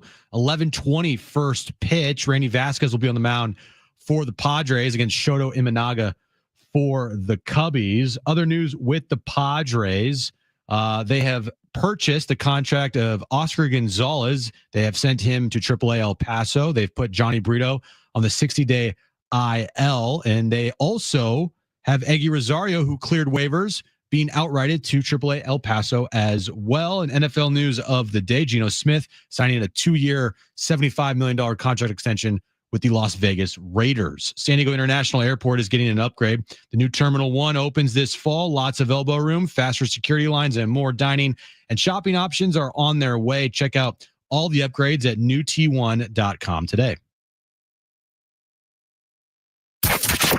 Getting you all set for that drive home. Let's just start the show. Here's Jon and Jim. All right, San Diego and Southern California, what's going on? This is the final hour of Jon and Jim. Hard to believe. It's only a 4-hour show. Well, I mean, whose idea was that? All right, so Annie knows about 4-hour shows. I want to start there. Annie, we could talk about this real quick. 4 hours is a long time, right? It's insane. I don't think that people. Okay, look. Here's the thing. Okay. 3-hour shows, you're like, oh, like 3 hours, that seems like a long time. And then you do a 4-hour show and you're like, oh, I would take that 3 hours any day of the week. Oh, dude, the mental hurdle is, Annie, to your point, well, because we did 3 hours for the better part of 3 years. And now for the better part of maybe a year or a half year, we've been doing 4 hours. It's like, to me, like the difference between running like a half mile and running a marathon. Like I can run a half mile. I can't run a marathon. I used to joke that, well, I had a friend of mine that would joke like, oh, like my 4th hour brain, because by the 4th hour, I'm loopy. You know what I mean? I'm like, wow. Hey, We say the exact, it's the loopy hour. It's the loopy hour. All right. It Well, really is. it is for us. Hopefully you're not as loopy as we head into hour number 4. Annie Heilbrunn is with us. We'll talk about what she wrote in the UT. I found it really interesting. Jason Hayward's charity, the work that the Padres are doing with Jason today on their off day. But I want to start with this first week. How can you not? You've been there covering this team. Yeah. What is more surprising to you? The start where they're 7-0 or this Jackson Merrill first week extension that keeps them here for the better part of the next decade? Oh, that is a good question. Kind of both. And I know that's on the fence a little bit, but I didn't think that they would sign Jackson as soon as they did. And maybe I should have seen that writing on the wall better, but I thought they'd be able to get something done, but I thought it would have taken a little longer. But then you see the terms of the deal and we can get to that. And you're like, okay, well, if he was willing to sign that, right, then it would get done kind of fast. So I think that's kind of where they were there. But for the 7-0 start, I am surprised at that just because it's baseball and it's hard to do that. Sometimes like you guys know they can play a really good game and just have one pitcher that's off or one guy that kind of, doesn't make some kind of base running or error on defense. And they just haven't had any of that. Like, so to do that for the full 7 games, I think is pretty impressive. It's also very Padres-esque that the Dodgers have done it for 8 games. It seems like this division just continues to be one of the best in the league, if not the best in the league. But I am in the camp of like, as impressive as it is, and it really is, like they should get a lot of credit for this first week. And it's been so much fun. Sold out crowds at Petco Park. The fans have been super into every game. Just been a blast to be down there. And it's honestly really cool to see the players putting into practice stuff that they worked on in spring training and things that they have always wanted to do, like the double steals and, being a little more crafty with the base running and getting to be aggressive and everything. They really enjoy that. But I do notice guys like Xander Bogaerts, guys like Jason Hayward, some of the veterans in there that are kind of like, hey, this is great. And yeah, it's wonderful, 7-0, but it's 1 week. And they continue to kind of harp on, we'll have to remember how good we are when we go through the bad times, because we're inevitably going to go through the bad times. And I don't think anyone should take that like they're, trying to put negativity out there. They're just so aware that they're not going to be able to play like this for the entire season. And as much as fans should love it and enjoy it, like that's all you should do is love it and enjoy it. And then just understand like it's not going to last that way for the entire season, because they're very aware of that in the clubhouse. Almost like they're kind of cautioning everyone. You know what I mean? Like the more that they would win throughout the week, it was kind of like, yeah, it won't be like this forever, but it's great now. Those were kind of some of the remarks in there. Mm-hmm. So, the Jackson Merrill contract, he has said literally all the right things. He is the exact type of person that you want to invest in. You've covered this Padres team and been in this town covering sports for a long time. Is there anybody that he reminds you of, or is this guy truly like have the feeling of a one-of-one type of player in this town? He does. And I don't think that's hyperbole. I think it's one of one. In fact, I remember last year when he came out of spring training, I thought he was a little cocky, and I was like, man, this guy, I didn't know him very well. I was like, I wonder, it was hard to kind of know what he was about. You know what I mean? And he had that confidence and he was already saying like very interesting things. And I just thought to myself, I told a colleague at the time, like, well, let's see what he's like mid-season. Let's see what he's like toward the end of the season.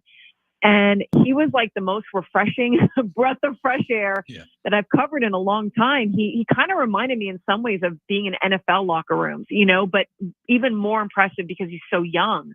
But just someone who has, the ability to see the big picture and the ability to understand and really own who he is.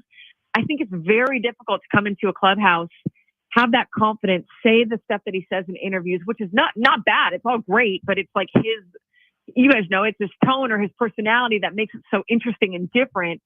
And then he never changed along the way, like he respected the clubhouse. I think that's a big thing with him is other people might think that he's overly confident or cocky, but he's really as confident as he should be. He's a very good player. He knows that he's very good. He knows his worth, but he's so respectful. He's respectful of the veterans. He's respectful of the coaches. He's respectful of the fans. Like, he's got this entire side of him that balances out, that confidence. And not that he would even have to do that. I mean, who cares if he's got that side or not, if he's going out there and he's hitting bombs and he's doing well. But it's just nice that he does have that side, And so I think it's really just great to see him develop. He's going to continue to develop. He talks about, still wanting to grow, and he will in this game. But you rarely see someone at that age with that confidence and that ownership of who he is as a person, and then that humbleness alongside it to go ahead and understand he's part of the bigger picture. So, I mean, when he says, like, all I care about is winning and all I want is the team to win and all that, like, usually that's cliche stuff. With him, it's like really real, so he's very refreshing. Andy Heilbrunn with us right now. Jon and Jim, San Diego Sports 760. Really well said.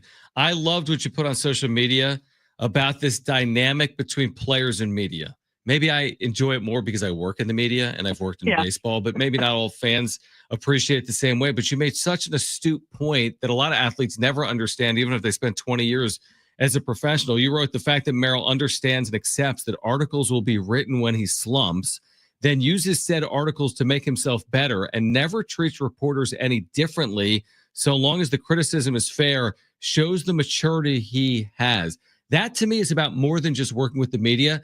That's about being a little bit wiser than your years would suggest, right? Yeah, absolutely. And it's an interesting time. I mean, he has that ability where, and I'm not even saying he has to agree with the criticism, but he, if he thinks it's fair and he thinks, okay, well, the stats are the stats or whatever, he will give, like you heard him in the press conference, giving Kevin a hard time, but he'll still show up at his locker, answer all your questions, maybe give you a hard time back. But then, as you guys have seen, he goes out there and, he executes. And I think that it's going to be a balance for him, that the more of a superstar he becomes, because you can tell he reads stuff. That Fangraphs article came out earlier in spring training that talks about him walking, and was a really nice article, and talked about how he, maybe could use to walk more. And all of a sudden, you heard Jackson kind of using some of the phrases from the article and talking about walking more. And it was just because I think my assumption is he read it and he agreed with parts of it. And he said, I'm going to walk more, and so I think he'll find a balance. I don't think he should, listen or read everything and agree with everything, of course. But yeah, it's like, covering the NFL. And this was a different time. This was when social media was still happening, but it wasn't as pronounced as it is now, and teams were doing their own content, but not as much as they do now. But you would go into the NFL locker room and you would show up the next day after you wrote something that might have been perceived as critical or whatever, and most guys would be fine. There might be a guy or two that has it out with you. Like I have seen, a guy have it out with a reporter, and or myself or whatever. Like it's I don't agree with it, I don't whatever, but they would have it out with you, and then, for the most part, if it was like a rational conversation, then you would kind of shake hands at the end and you'd show up the next day and it would be done. You know what I mean? Mm-hmm. And baseball's a little different. And I think it's also just the society and the time that we're in, where, they threaten to take away your credential, or they, threaten to take you out of the clubhouse, or they threaten to not talk to you again, or they give you a hard time in the scrums. And some of it's funny and some of it can be whatever, but other parts of it, I think are a little dangerous, So it is like just two different kind of things. And I think Jackson, again, it kind of has more of like the NFL mentality, although I don't know if it's still like that in the NFL, but hopefully you guys understand what I'm saying with that. Absolutely. Well, he said something the other day after the game, and he's like, I want to beat their ass. I want to beat them up. Like, I was like, dude, okay, wow. Whoa, calm down. Second. Like, all right. So yeah, that NFL mentality, Jackson Merrill definitely has it. Moving along here, Annie, to what you wrote about their first off day in Chicago. First off days of the year, maybe some guys are just like, all right, I just want to go do my own thing and whatever. But it seems like first off day, this team is really supported of one another. What's going on here on this off day with Jason Hayward and his foundation and teammates helping and supporting him? Yeah, it's really cool. I mean, at first off day is so sacred to a player. And I know that sounds kind of crazy because they're making so much money, but you figure they've been going since spring training, and they just played a week that, they went 7-0, but that was a really grueling week against two good teams. And the ability to just kind of have a day where you can lay in bed all day if you want to, I'm sure some of them would sign up for that. But Jason Hayward put into a group text, the team's group text, hey, I'm going to invite you all to tour the Jason Hayward Baseball Academy. And this is an academy that he partnered with. It's part of like a bigger community center in a tough part of Chicago, a tough neighborhood of Chicago, where there's like a lot of at-risk kids and not a lot of money there, and just underserved community. And he did this where he kind of created the part that is the baseball academy, where they run clinics and help players all, training all throughout the year. He goes whenever he can, obviously when he's not playing, and then like he'll do also like showcases and clinics and stuff in the off season. So he's there. He's pretty hands-on, as much as he can be. And he still lives in Chicago. He had that amazing run with the Cubs and won the World Series with the Cubs. So still, big on Chicago and what that city's given to him and his family. But he invited the team, and within like minutes, like 20 of his teammates had put in that chat, I'll be there, won't miss it, I'll be there. And I had, I've seen a few pictures from it today. And like, I didn't realize it was their opening day today, I think. And they are getting just absolutely mobbed, the kids. So of course, I hope that they are getting like a little bit of a. What do we sign up for here? Yeah, exactly. It's not just a tour. It's apparently like an appearance, but they look like they're having fun. And I think that, we'll probably see some pictures and stuff throughout the day, but it was really cool. You know what? I think that they all appreciate, like I talked to Gavin Sheets and a few other players about just appreciating Jason Hayward as the veteran he is, and the fact that he wanted to do this and wanted his teammates there. And then whether or not you went to this thing or not, he is hosting dinner for them and taking them to a nice restaurant and just kind of, doing the first team dinner and paying for it all and just making sure that, that they're eating together as a team on this first road trip. And so really cool. They're not going to spend every off day doing team things, nor should they. Like, they need to get away from each other throughout the season a bit, but for it to be like this and where they really respect Jason Hayward and everything that he's accomplished and done,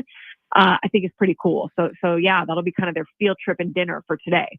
Really good writing on this in the UT for Manny. This is Jason City as the headline. Padres will follow new teammate Jason Hayward during their Chicago off day.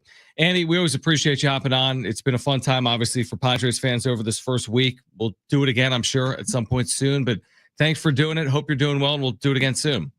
Yeah, anytime, enjoy that fourth hour. Oh, thanks. Feel free to swing by. Yeah. Thanks. Thanks, Annie. Take care, guys. All right. Annie Heilbrunn from the UT. We'll react to that conversation coming up next. We're here until 6. We have a 4-hour show. Jon and Jim.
Jon and Jim, San Diego Sports 760 here until 6.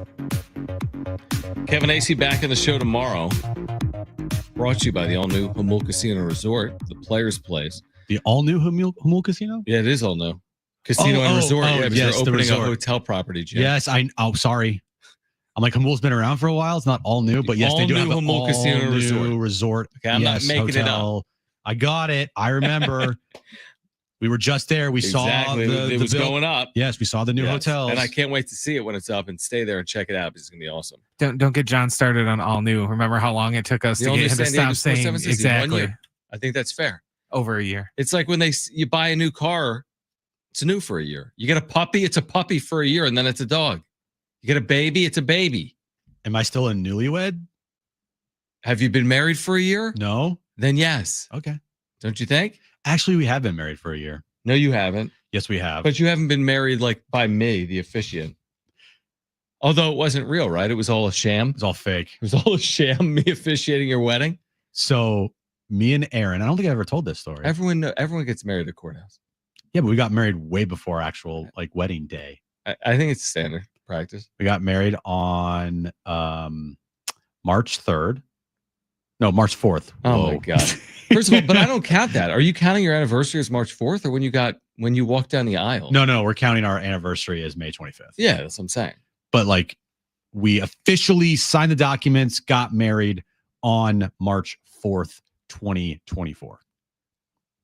Did you do it at the all-new Jamul Casino Resort, the Players Place? I wish we did. I know. She got married. Maybe there. Next time. Anyway, did you see this Carl Ravitch? Kind of an interesting. I saw it statement. and I know where you're going. Yeah. So Carl Ravitch, Sunday Night Baseball, broadcaster for 30 years. Carl.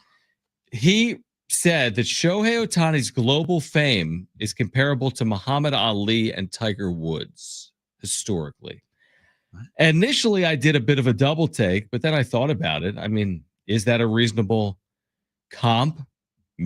Tiger Woods' fame globally, worldwide, compared to Shohei Ohtani's? Or, I mean, Muhammad Ali is transcending a lot. Yeah, you don't want to, if you're going to compare someone to Muhammad Ali, you may want to wait that out, right? Yeah. He's still in the middle of his career. Because Muhammad Ali was more than just an athlete. He was an activist. He was just, a guy that transcended sports. Yeah. So, I mean, Shohei does not transcend sports. As far as I agree. Like what Muhammad Ali did and fought for in his life and who he was.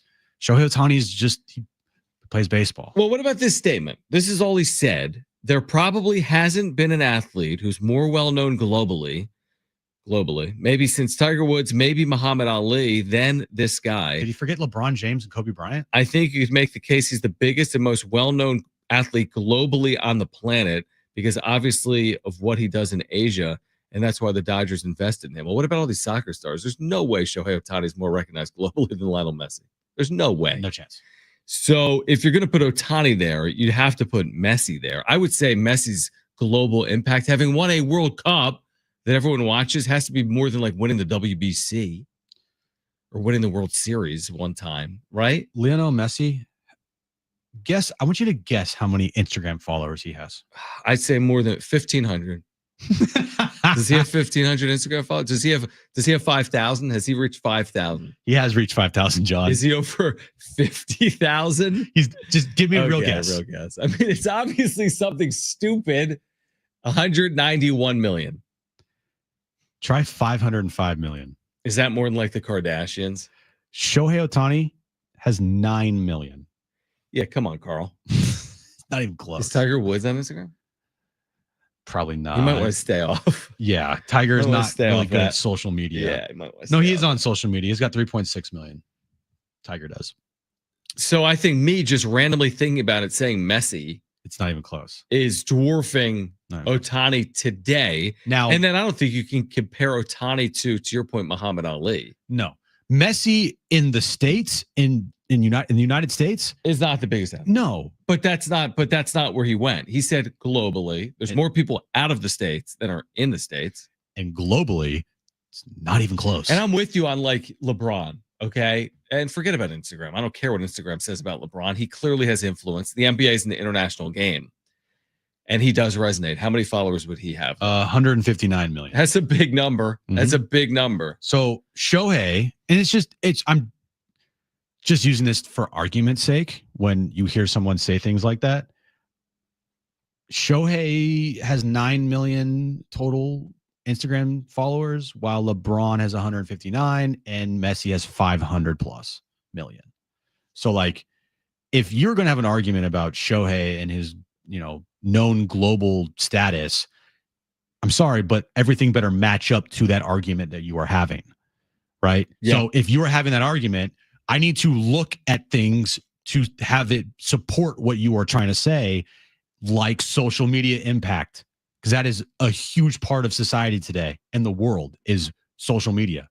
And when I look on social media and he's not even like in the same universe as Messi or LeBron, you can't have that and it'd be a statement. Like when I said earlier, like Michael King liked Jackson Merrill's extension tweet. I'm like, they're going to sign him to it. He wants a 10-year extension. This is a bridge too far from Carl Ravage. Ohtani's absolutely an iconic global star, but that doesn't mean he's the most iconic global star in sports history or comparable with some of the great athletes in the history of the world as of yet. I'll say one change, maybe. Now, Shohei, being a Dodger, I hate the guy. I'll say a positive thing about him. He is, from this standpoint of like, people talking about baseball, he is helping baseball grow. Would you agree with that? Oh, it's not close. I mean, they're playing games in Asia. He's a big reason as to why. Of course, he's grown baseball. It's not close. They've centered their whole marketing strategy around this dude to the point that if he actually was involved in the scandal, the sport would have been sideways. If somehow you took Ohtani from the sport, it would have massive ramifications on Major League Baseball. He's definitely helping grow the game for sure. There's no baseball player you can compare to him today. No, there's not. And so for that, like, good on Shohei. And I'm glad that Shohei is as big as he is, because it's going to help out everybody around. It's going to help out everybody. And other than that, I still hate the guy. I think he's just very disingenuous, but whatever. All right. We could continue the conversation on the other side, plus reacting to what Annie Heilbrunn had to say about the Jackson Merrill extension with us just a few minutes ago. And Jim's back page here until 6, Jon and Jim.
This update's brought to you by San Diego International Airport. Padres off day today. Tomorrow they start a 6-game roadie, first road trip of the year. First up, 3-game series against the Cubbies. 11:20 a.m. first pitch. Randy Vasquez will be on the mound for the Padres against Shoto Imanaga for the Cubs. Other news with the Padres today, couple moves that they made. They purchased a contract of Oscar Gonzalez.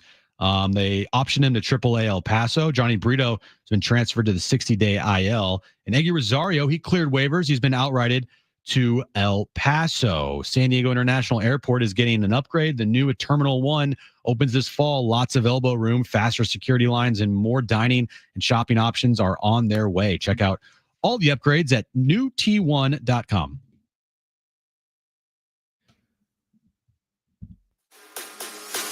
We do have Lakers basketball tonight when they take on Steph and the Warriors. Steph's last name, anyone? Curry. Pre-game coverage starts at 6:45. Tip at 7 right here on your home for the Lakers in San Diego Sports 760. The NBA has always been a league with like one-name guys. LeBron, Kobe, Wilt, Shaq, MJ, Steph, right? Mm-hmm. Just that Kareem, just has. I mean, it's not the Magic. only league like that, but it just feels like the NBA has always been that league. Larry Ho. Bird? Brown. Johnson. Yeah, exactly. All right, so we had Annie Heilbrunn on. Jim's back page is coming up in about 10 or 15 minutes. I liked her perspective on Merrill because you heard it from AC2. Like when they first started speaking with him on his ascent to the major leagues, maybe it was last spring, and he's on the cusp. And he had like this aura, and it wasn't necessarily perceived as a good thing. Kevin said the same thing. Oh, he's cocky. Annie said that here today. But what I appreciate about Merrill is the player that broke into the major leagues over a year ago. That's who he is. He hasn't changed.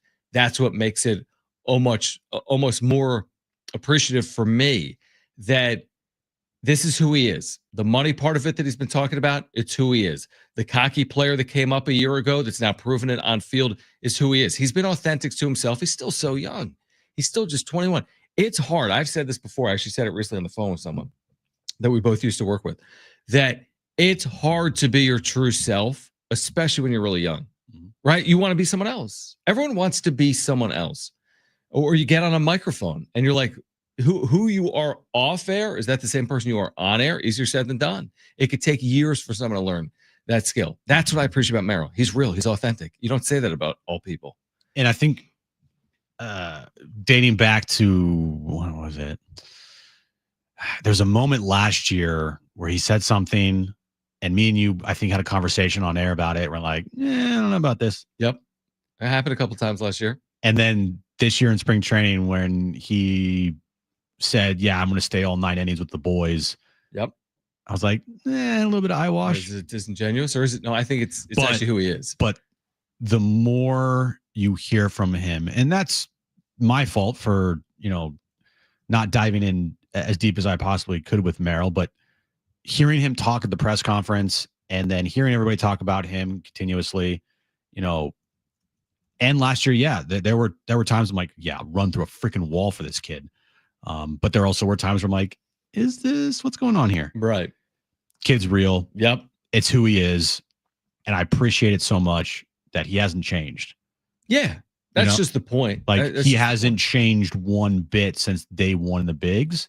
When on day one in the bigs, like Annie said with us, it was kind of like, are you sure you want to be saying these things? Yeah. And it's not like a knock on Juan Soto, but he has changed since breaking in with the Nationals in 2019. Now he's still a brilliant player, but I'm telling you, the player that Juan Soto was when he broke in to the player that he has become over the last year or two, they're different people. I'm telling you, he's represented by Scott Boras, the way he speaks to the media, with his teammates. Now, the guy has won. He won with the Nationals. His legacy's complete. The money, the fame, the Hall of Fame.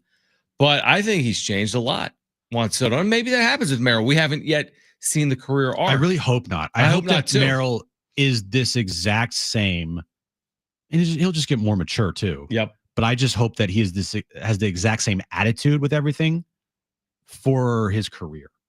The line in actually you don't know the line. Brent would know the line in Step Brothers. Don't lose your dinosaur. Like, don't lose who you are.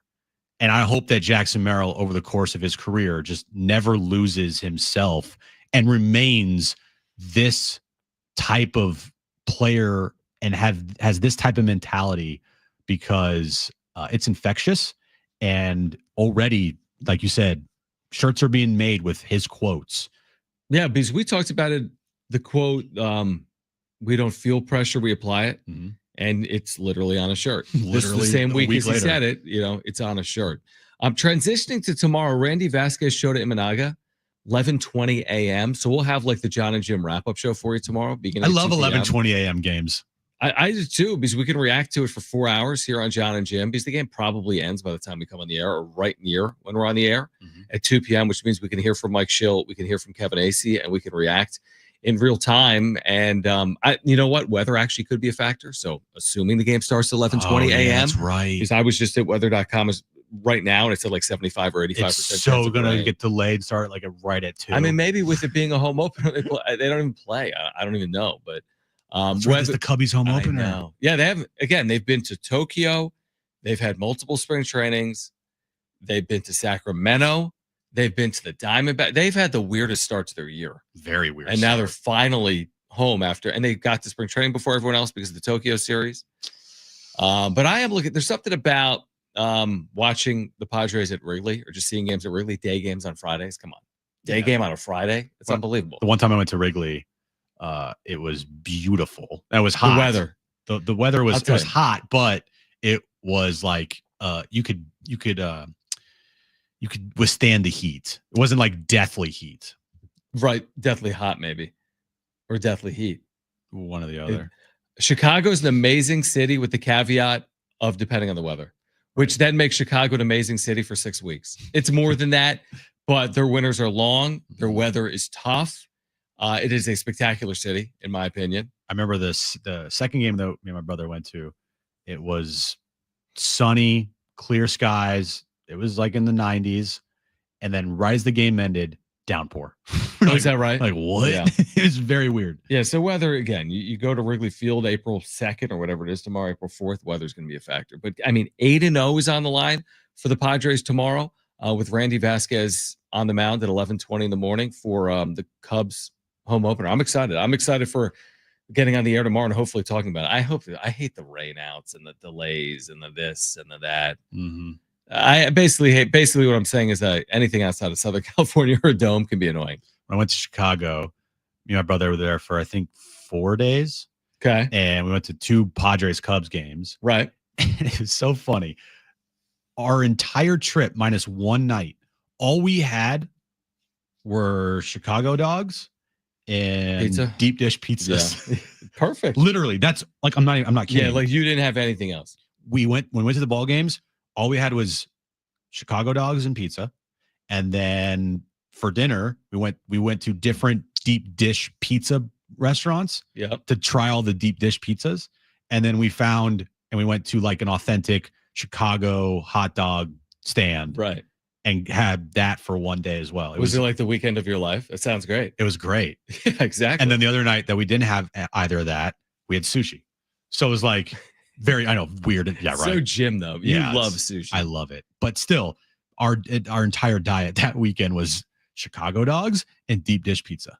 It was fantastic. That sounds like a pretty good weekend to me. That's great. And then after this Cubs series, again, they'll go to Sacramento. I'm kind of curious to see what that looks like, to be honest. Oh, I'm so curious. And I also want to see the ball fly for the Padres. I want to see the power pick up right there, because so far I love the way they're winning, and this is how they should win at Petco. You're not banking on 4 home runs in the long ball, but I'm curious to see them with this lineup and some of this power show out along the way as well. Manny has a home run on the year, right? Or no? Let's look that up. They have not hit many home runs at this point. Tatis has hit a home run. Merrill's got 2. Arise has one. Gavin Sheets, yes. Yep. So they have hit as a team 5. Okay. No, 1, 2, 3, 4, 5, 6. Toddy, Sheets, Crony. That's the Crone zone. Yeah. Exactly. So they've been fine. They've hit 6 and 7 games, but there's other teams like the Cubs have hit 14. And the Yankees have hit close to 20, maybe over with tonight. Right. I think they are. I think they're over 20. Grisham homered today. So the Padres have hit 6, which again, I don't care, because the Padres play Petco and whatever. If you're winning, you're winning. Look at this. Yankees have hit 22 home runs, Dodgers have hit 18. Cubs have hit 14. You go down to San Diego, and they've hit 6. But look how many runs they've scored as a team. A lot. They're top 3 in baseball, I want to say. You can say it. It would be incorrect, but maybe per game. But I like you saying it. Well, how many runs have they scored this year? They have scored 36, which is tied for 6th as we speak here with Baltimore. Okay, my point is like they've scored a lot of runs without hitting a lot of home runs. And I appreciate that because I know this team can hit home runs. You got a power hitter in Manny. You got a power hitter in Toddy. Jackson Merrill is coming into his own. He can hit 25 bombs for you. So like, they have guys that can hit home runs. And while they're not doing it per se at a high clip right now through 7 games, they're still scoring a bunch of runs. The home runs are going to come. Tatis is not going to, if healthy, 100%. Manny, if healthy, like he's going to hit 30, like that's his number. 100%. Now, you said Machado hasn't hit one, but he'll get to the back of the baseball card. Honestly, there have been years where Manny hasn't hit any in the first 2 months of the season, and all of a sudden he turns it on. He'll go on a tear at some point. He will. He always does. When the weather warms. Yeah, I agree with you. All right, on the other side, Jim's back page. That's next.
reminder, all next week, it's iHeartRadio week only on Wheel of Fortune.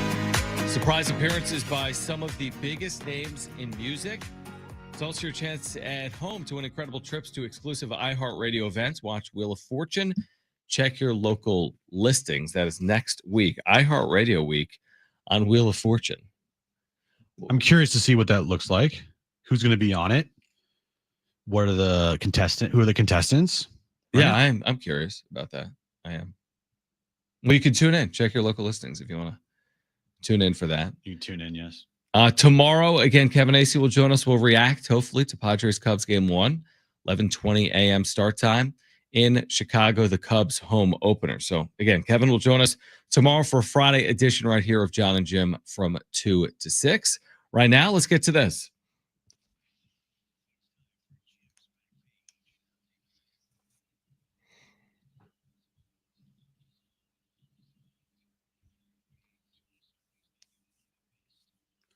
A lot of trailers for new movies coming out, John. I know you've been watching them. I know. The Superman one, they just released a new Fantastic Four one. But that's not the trailer I'm talking about here. Did you see this, Brent? Liam Neeson is in a new Naked Gun movie coming out, and they released their first trailer today for it. Looks hilarious. I am all in. Did you see this, Brent? Yeah, I was happy with it. Is I he thought an it was good. umpire or whatever for the Angels? No, but they make it so Yes. Liam Neeson. Good job. Thank Liam you. Neeson is his son in this movie, or like that's how they're portraying it. Liam Neeson is his son. Is Liam Neeson not Liam Neeson? No,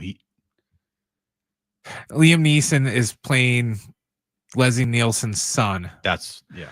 So it's not his I was son, thinking yes. it was the other one. No, They're related.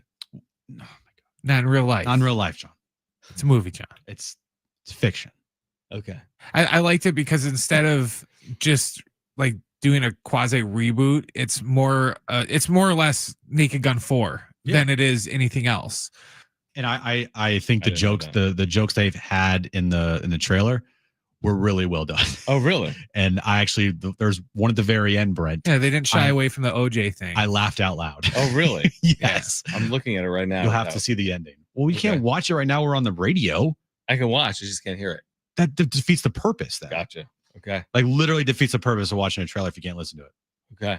It's good to know about trailers. But yeah, I'm excited. When it first like the news dropped that they're gonna do another Naked Gun, and Very skeptical, right? Yeah, well, Yeah. I'm like, really, Liam Neeson? You know, granted, he does some funny stuff, but for the most part, it's just like I don't think spoof comedy when I think of Liam Neeson. Well, I thought the trailer hit, and actually it made me want to see this movie now. All right. Krispy Kreme, John, has just released a new Fruity Pebbles glazed donut. Fruity Pebbles glazed? Fruity Pebbles glazed donuts. Mm. Krispy Kreme is dropping a new limited time treat that blends breakfast nostalgia with donut bliss. The Fruity Pebbles milk glazed donut is available now through April 6th, so very limited time. The creation takes the original glazed and coats it in a glaze inspired by the sweet fruity milk left at the bottom of your cereal wow. bowl. Then finishes it off with a crunchy topping of Fruity Pebbles cereal. So it's for a limited time. The colorful donut is $5. You can buy any regular dozen. Just use the code Pebbles in store or online. $5? It says, yeah, for a limited time, you can snag a dozen of these colorful donuts for just $5. Oh, gotcha. I left that out. When you buy any regular dozen. So if you buy a That's regular a good dozen, deal. then you can buy another dozen of these new ones for just $5. But the problem is now you have 2 dozen donuts on your hands, and Perfect. what are you going to do with 2 dozen donuts? Eat them. Then you don't feel well. You don't feel well at all. No, you do not. You don't have to eat them all in one sitting, Jim. Donuts Sure. last for multiple days. True. But I also want my donut right away. I don't want it sitting there because I have had donuts before that I like save for the next Feel like day, stale. and they get a little stale. Yeah. Give them to Ben. Nuke them. Nuke them. That's what I do. Put them in the microwave for like 10 Microwave seconds. They're those good. things. And finally, this is not a joke. Okay. This is actually a real thing. Mm-hmm. KFC has released new fried chicken flavored toothpaste. Why? And where? And how? In a bold twist, KFC has teamed up with his smile. Okay. High Smile. High Smile. H-I Smile. His Right? smile. High Smile. They've teamed up with his Smile. High Smile? To release a limited edition fried chicken flavored toothpaste. It was originally an April Fool's Day joke, but the product gained so much fan interest that it became real. Infused with KFC's iconic 11 herb and spices, the fluoride-free paste offers a savory brushing experience like no other. Each tube is priced at $13 and available on High Smile, the High Smile website. Also available on his Smile or a Smile. You can complete with an optional KFC branded electric toothbrush as well for just $59. So you can buy the KFC toothbrush and the KFC chicken flavored toothpaste. You know what I would be worried about with that? Normal toothpaste, nobody's ever like, oh, this tastes so delicious, I'm just going to swallow the toothpaste and eat it because it's, bad for you. Make a good point. But if I'm brushing my teeth and it tastes like delicious KFC chicken, I might just be like, you know what?